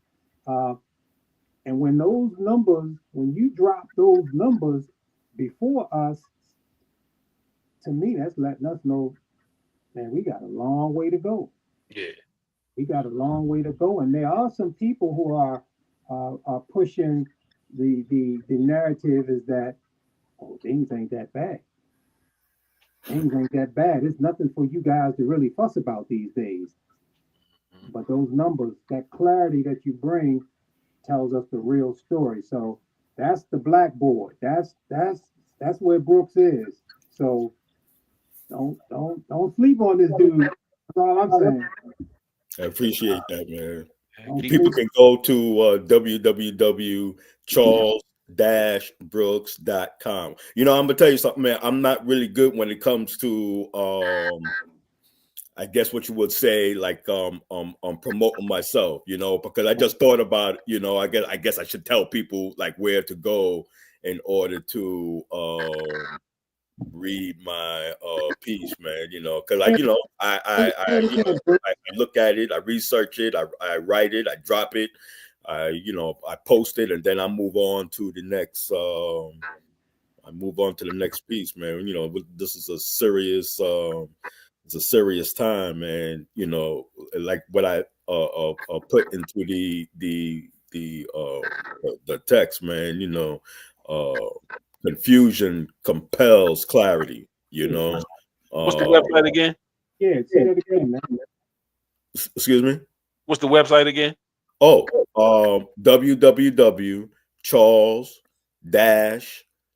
www.charles-brooks.com. That's the Brooks Blackboard. So it's just my name with a dash in the middle, charles-brooks.com.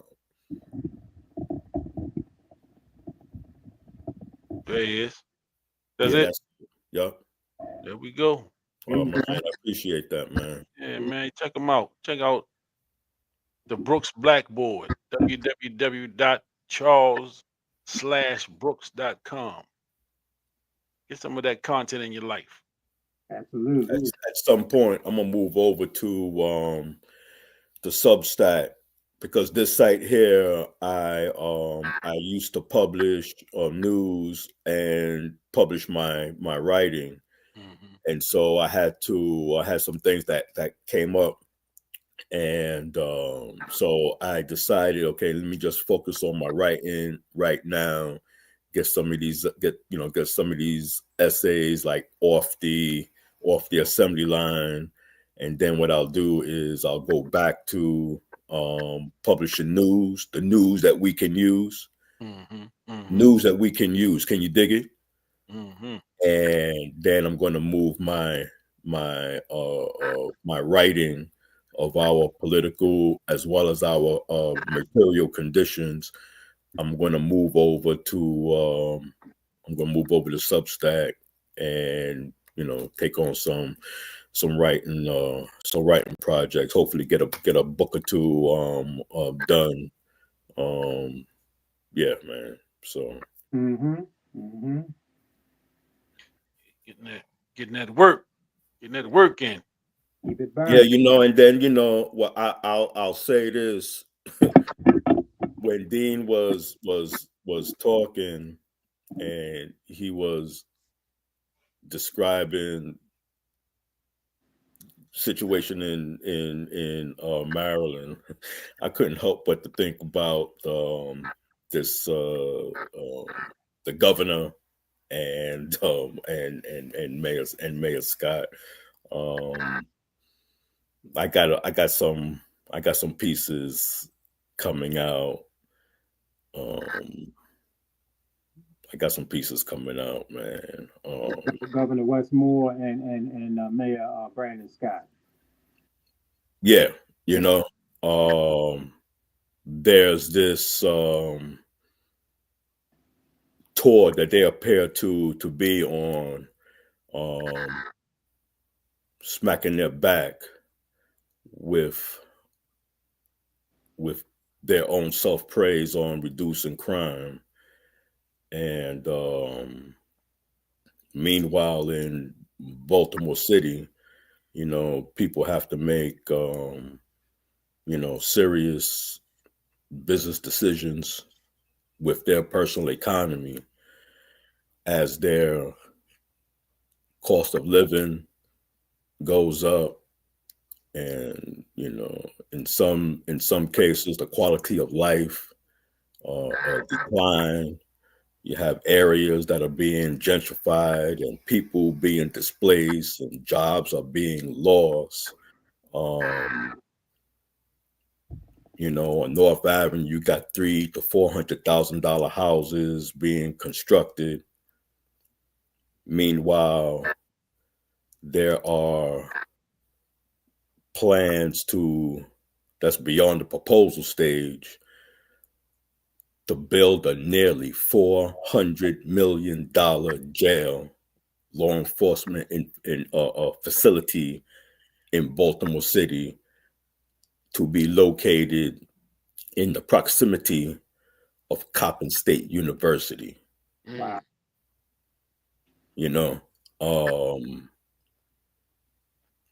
People need to understand the significance and the gravity of building what will be called a top city in Baltimore City. There's the significance of that, the gravity of that is heavy, particularly today. And so people have to know, should know, need to know about that particular development and how it's going to impact their daily lives in one way or another. And so these are the news that we can use, the news that we should use,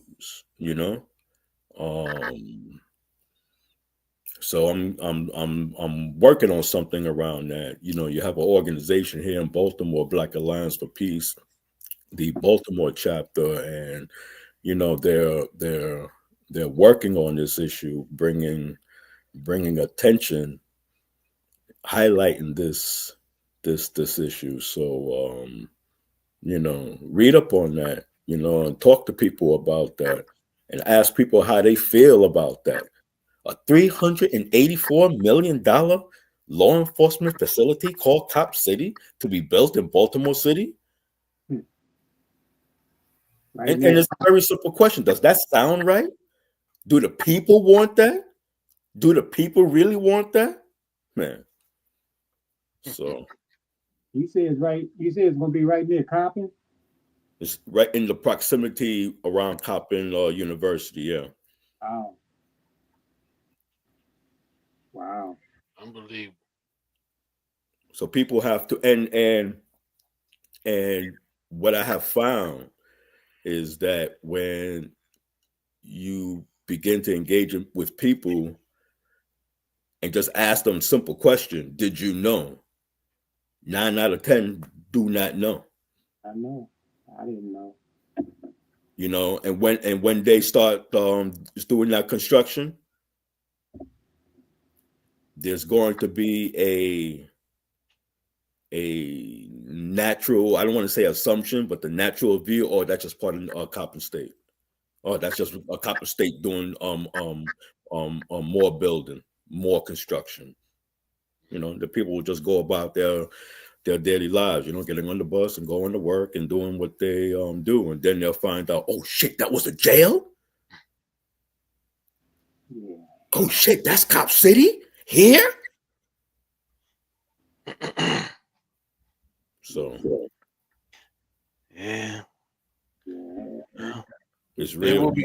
There are questions to be answered for sure. Mm-hmm. At the very least, to be asked. Well, that's where you come in. Yeah. Blackboard, man. You know, that's where Absolutely. you come Man, clarity, man. Bringing things out, breaking it down, laying This it. is part of the mix when you talk about sports, the sports Oh, mix. Oh, This for is part of sure. the mix. That's a mix. Sure. Hey, and we were mixing it up all night tonight. I dig it. All night. Let me ask you this, CB. Did you know that Elder Barge had 12 kids? Damn. I'm not surprised. That's breaking news to you too, isn't Damn. it? All by the same sister or different sisters? Nah, I got about 8 mothers. Yeah. Yeah, you know, He reminds me of this brother back in the 80s. This pretty dude. He used to be on this cop show with Don Johnson. I can't get the brother's name right. Huh? Philip Michael Thomas. Yeah. I think he had I think he was in that same boat. You know, he had a lot of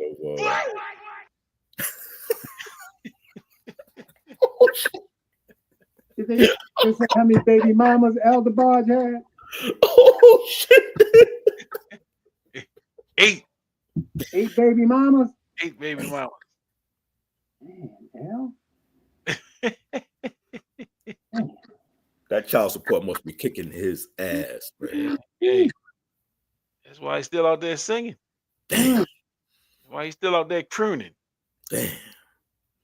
You know, like Dean said, I hope he wrapped that thing on up. yeah, put it on in the attic, man. Time to shut it down. Oh, Damn. Hey, oh. like I know. Man, that's crazy. Like I know, Jack. How old is he now? He has to be. He gotta be pushing 60. He has to be. Yeah, he got to be pushing 60 if he ain't already there. Right. I would think that he's somewhere between 60 and 65. Been around for a minute. Yeah, he's been around. Well, I mean, he been around, but he been around. He's been around. Yeah, more than one way. Yeah, I had no clue till tonight. Till actually right before we came on the air. He was born in 61. So he's 63. 4. He's 64. 60 plus. Yeah, I know. Damn, I knew he was up there. 64 years old. But they came out in the early 80s. Oh, so then his kids must be Yeah, his kids got to be older. yeah, they got to be grown people. So that he ain't got no more child support. Well, I hope he don't. I hope not true. True. People still be dropping them babies. Yeah. Wouldn't be me. Mm. Man. He became a father the first time at 16, and he eventually fathered 11 more children. Mm. Damn. He dropped out of high school. Wow. And started performing with his older brothers in clubs and venues in Michigan. Well, him dropping out of high school didn't hurt him, I'm sure. Except for sex education, he clearly missed that. And they had that class back then. Oh, boy. Yeah, back then. Yeah, back then you had sex. I remember having sex education in high school. I mean, I don't think I learned much in it, but I remember having it. Yeah, I remember. I remember that too. Yeah. Do they still have those type of classes today? Probably not. Nah. Dang. Yeah, that's a good question. Yeah, on the barge. Yeah, Of the DeBarge family. of the DeBarge family. Big family. Motown's finest. Mhm. Oh. Damn. 12 kids. Mhm. Wow, that's Better something. him than me. That's all I can say. I bet Thanksgiving at his house is going to be a riot.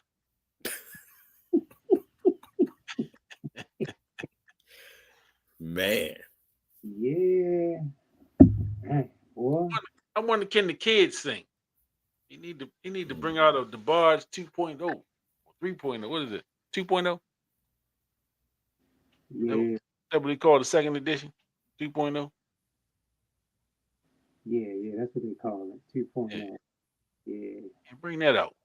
Bring them DeBarges out. Wow. That's crazy. You know, one of these weeks, you know, I'm gonna do some karaoke up on here. Oh, shit. I'm gonna just bust out in song. Oh man, you got pipes, man? Nah, but Oh damn. I'm gonna have a red cup sitting here. Yeah, karaoke allow you to go ahead and do that. You know, I'm gonna have a red cup of liquid courage up here. Oh Yeah. damn. And yeah, y'all gonna catch me on one of them nights. I'm gonna just start letting them go, Oh Mhm. shit. singing my greatest.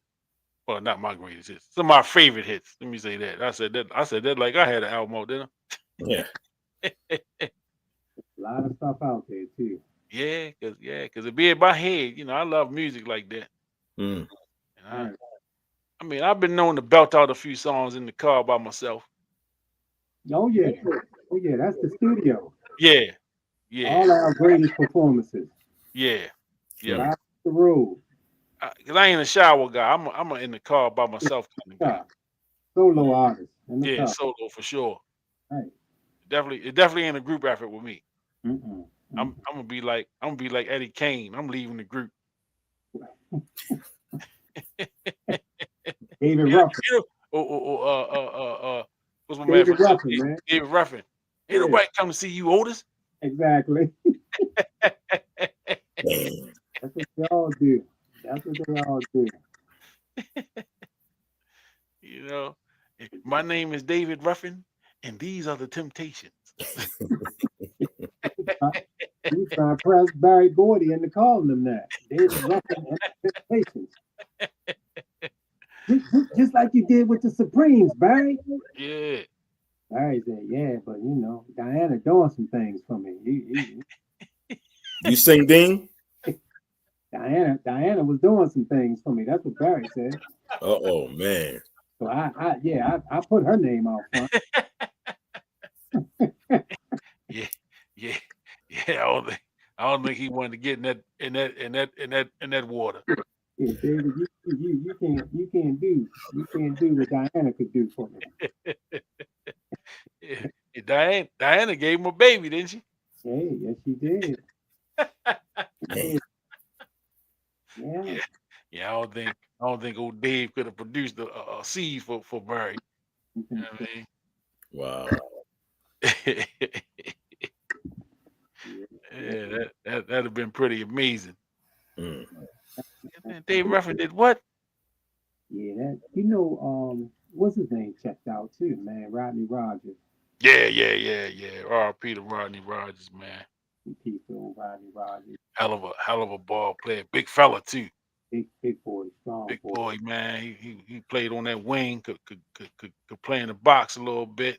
Mm-hmm. Could shoot it. Left-handed. Yeah, lefty. Down Wake Forest.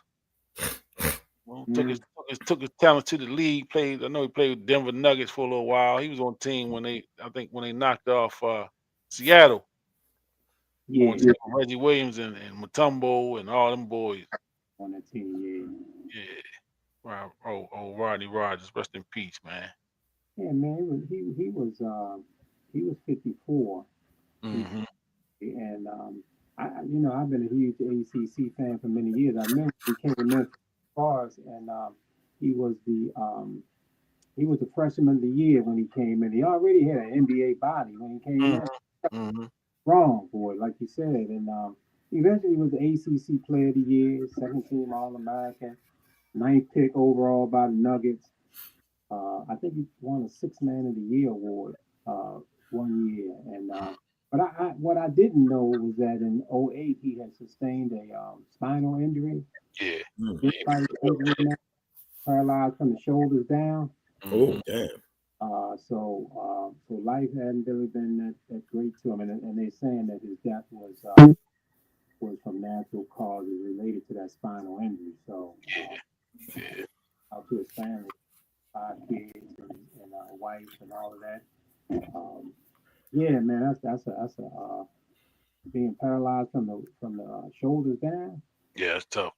Wow, That's tough. wow. So shout out to old Rodney Rogers, man. Yeah. 12-year NBA career. He did all right, man. He did all right.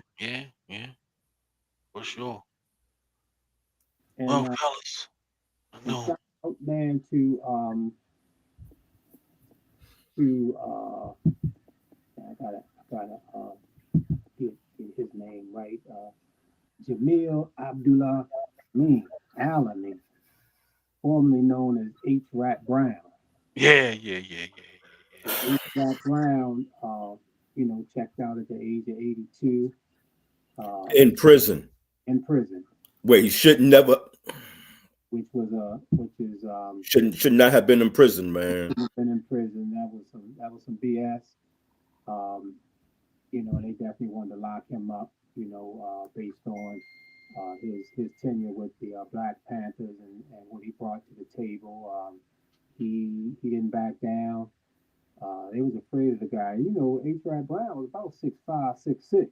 Mm-hmm. So, he was an intimidating figure, and he was not against violence.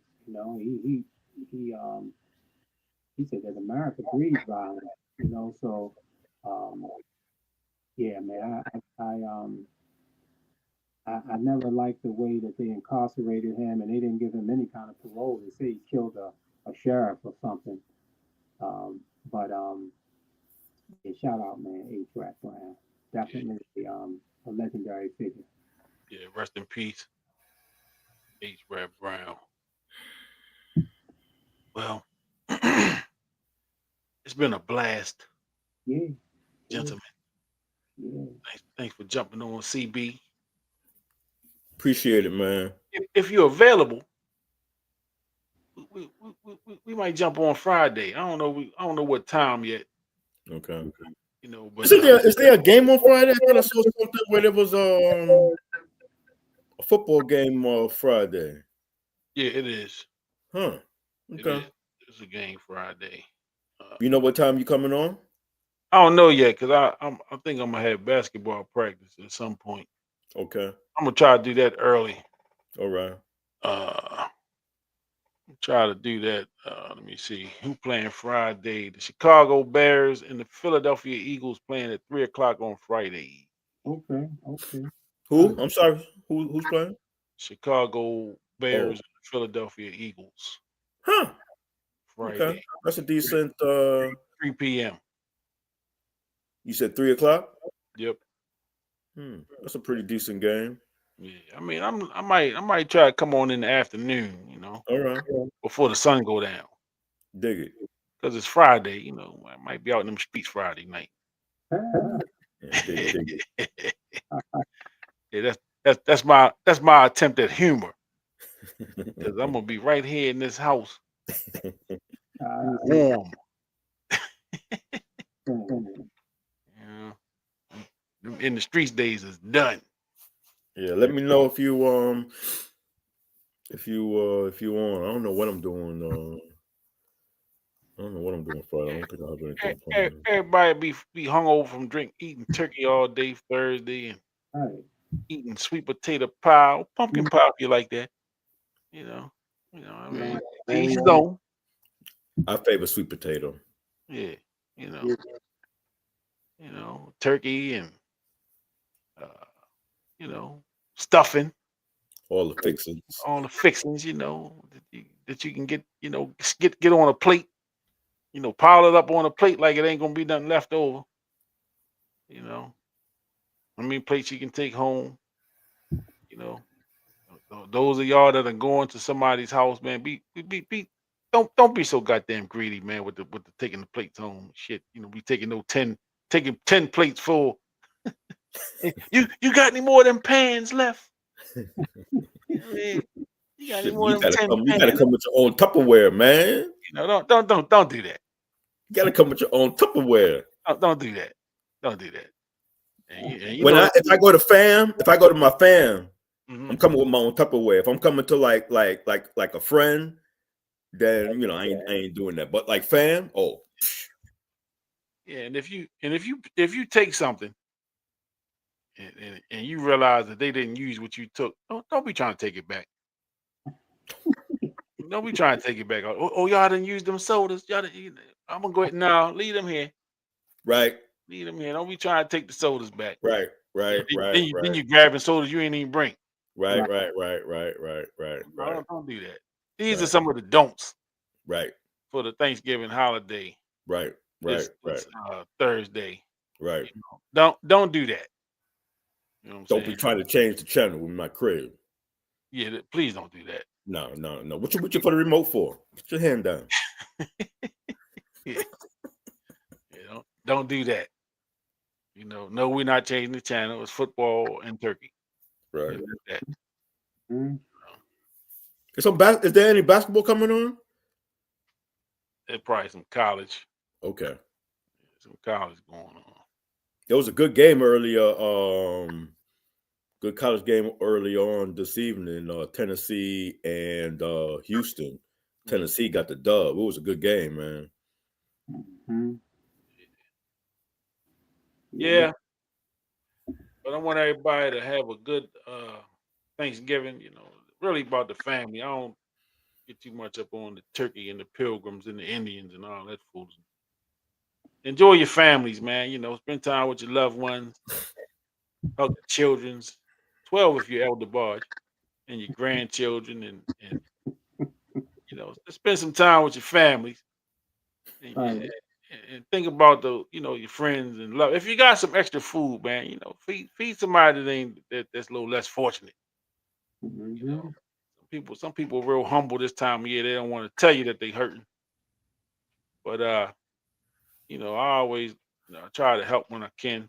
And I ain't gonna post it. I ain't gonna post videos of me feeding somebody. Man, I ain't gonna do that. They already feeling bad enough that they ain't eating. So I ain't gonna put my little spin on it. But yeah, help somebody that needs some help, man. And spread some love. And thank y'all for watching. Make sure y'all subscribing to the channel, man. I keep telling y'all this. Yeah. Watch that show every week, man. Hit that subscribe button, hit the like button, hit the comments. Follow my man on the Brooks Blackboard. Y'all better subscribe, man. He already said he coming soon with some karaoke. Y'all don't want to miss that. You won't miss that. Oh no. Don't want to miss You that. won't miss that. No.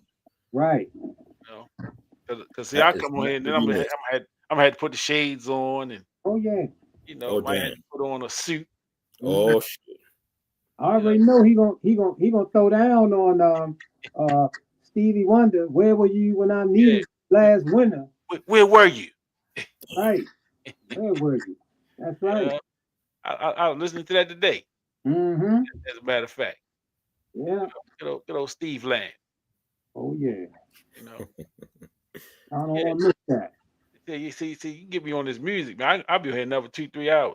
Right. You Oh, already man. said we're gonna have the red cup. Yeah. Oh, for sure, Yeah. for sure. With on the rocks. Cup, Let's cup get some ice full of cream. courage. Yeah.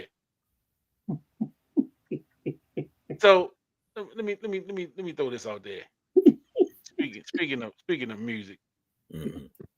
I hear I come on, I be on I scroll on TikTok, whatever, Mhm. and they be having these people they be kind of breaking songs down. We gonna have to do that too. Okay. And we gonna have to do that. This we gonna have to probably gotta do it on TikTok because they let you play a little music over there. Yeah.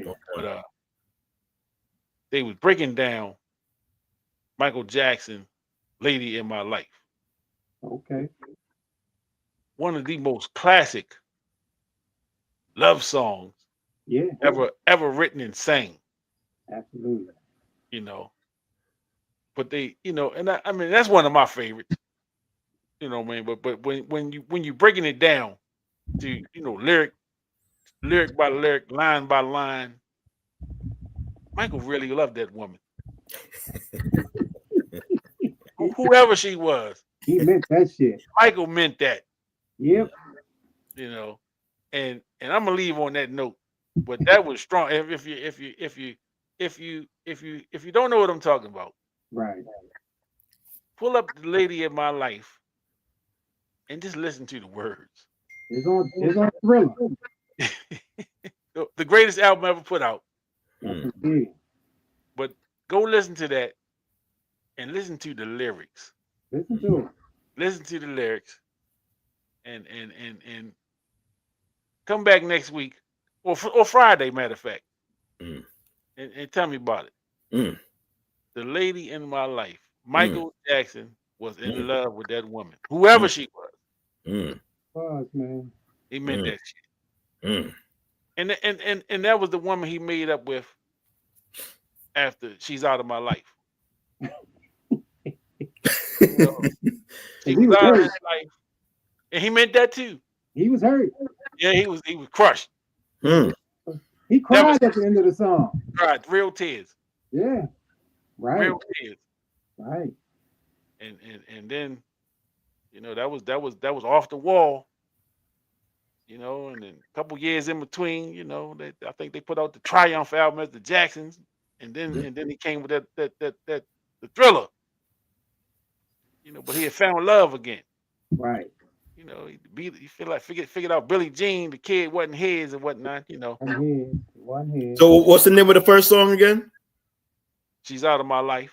She's Out of My Life. Lady in My Life. She's Out of My Life. He cried at the end, and he was Mm. heartbroken, distraught, Mm. and he got his footing back, and he moonwalked on the stage and all this stuff. Man, moonwalked right into this new woman, the lady of his life. Mm. Unbelievable. Go listen to them lyrics though. Lady in My Life. Lady of My Life. I wish I could play it. I wish I could play it right now, but I know they'll flag me and kick me off of YouTube for playing music. But Oh yeah, they'll do that. yeah, Oh, maybe it's the Is it a copyright issue? yeah, Yeah, I think he only can play it for a few seconds or yeah, something. yeah. And I don't want that kind of smoke. Know the rules. Yeah. Right. I don't want to mess with the Jackson estate. Right. And that Bring you to song YouTube court. that you were talking about, Lady in My Life, that song was written by Rod Temperton, who's from Heatwave fame. Yeah, one of the greatest songwriters in history. Greatest songwriters ever, man. Rod Temperton, rest Yeah, in some peace. of the songs he wrote, man, goodness gracious. He's an incredible writer, and he's written a lot of great songs for Michael and a whole lot of other people. He hot man, always and forever, and all them songs they had. Rod Temperton, man, was a powerful dude, writer from the UK. Yeah, y'all talk about the mix. See, this is what we're talking about. Yeah, See, this is the mix. This is the mix. And see the way my mind works, I just be wondering what is it that when you writing these songs, these profound songs, man. What are you going through to come up with these lyrics and to put these things together? Like, we talk about Stevie. Stevie, one of my favorites. And I'm just amazed, Stevie, because Stevie ain't saying nothing. No, yeah. Stevie ain't saying nothing. Nothing. But his lyrics are timeless. Yeah. Rod Temperton, like you say, man, he got hits on top of hits on top of hits on top of hits on top of hits that he wrote. Yeah. That he wrote. And he ain't much of a singer. No. But his writing, oh my goodness. Incredible. Unbelievable. Maurice White and them boys, man. Some of them lyrics. Ooh. Earth, Wind, and Fire, man. Come on, man. EWF, man. That's it for me, man. Yeah. See, I didn't woke Shining light, gratitude. Stop. Yeah. I mean, anytime. See, here we go. I was great. Sign off about a half hour ago, and we still going. See, you started talking about music, man. I can't help it. You have to probably do it like a show, and just do like a mix. Right. Yeah. Oh, it's coming. Right. And just talk about like music or something, But I mean, Earth, Wind, and Fire had a song called "After the Love Is Gone." Yeah. Come on, man. Yeah. How could you leave me on? Leave me on. Yeah. EWF was bad, man. Yeah, we go. Damn. The sports mix music special is coming. It's coming. Goodness gracious, because I'm telling you, I got the Gratitude album right over there, man. From back like in the 70s, man. Hey, man. See, I need a bigger place. My record collection is tucked away somewhere. But once I get into a bigger space, and I'm gonna have my stuff set up like it was the 70s and 80s. You got is that vinyl? You talking about vinyl? Oh yeah. Ooh. I got a whole closet full of it. Ooh. You go in and check it on it every once in a while, man, because sometimes like the heat or whatever. Oh no, I don't have to. It's pretty safe. It's pretty safe. Yeah. I got a pretty nice collection. I got some. You used to DJ. Yeah. I got some stuff. I got some stuff in the closet. You got crates. Oh, for sure. Oh, you got crates. I dig it. Like real crates. You got real crates. Real crates with real music in it. Right. Yeah. Yeah, that's how I do it. DJ. The guy's a DJ. So you broke many a needle. Right. I wasn't heavy-handed though. Okay. But I've broken a few needles for sure. Because you got some cats that don't even know what a needle means. Like, huh? What? Right. You understand what I mean? Think you drawing blood. Right. Yeah. But listen. Listen. We definitely gonna have to do something with this music thing. Yep. We might have to pick a song of the week and just listen to it line for line. Right. And break it down. Oh. Oh man. Yeah. Get some real analysis. Oh man. You know what I'm saying? Get some real analysis on some tunes. Man. You saying some shit now, man. Yeah. I try to say some shit every now and again. Dig it. Every now and again, I try to spill something up off off the top of the dome. Right. My portfolio is a little diverse. I was a rapper for about 15 minutes. That's right. I got some songs recorded on cassette. Yeah. If I had something to play them on, I'd play them for y'all. Yeah, me too, man. I would have to find it. I got a couple on cassette. Yeah, I know where mine's at. During my hip hop career. Yeah. Hey, I got a little diversity in my portfolio. I DJ'd. I was a rapper for a minute. Yeah. Promoted a couple of parties. Right. Hey, sports talk host, coach. Yeah. When that music show come out, man, I'm gonna have to find that. I'm gonna have to find my tape. Yeah. Well, the question is, do you have something to play it on? Yeah, that could be. Mm. That's the problem. It is. I got a whole rack of tapes and nothing to play them on. Yeah. Damn. Yeah.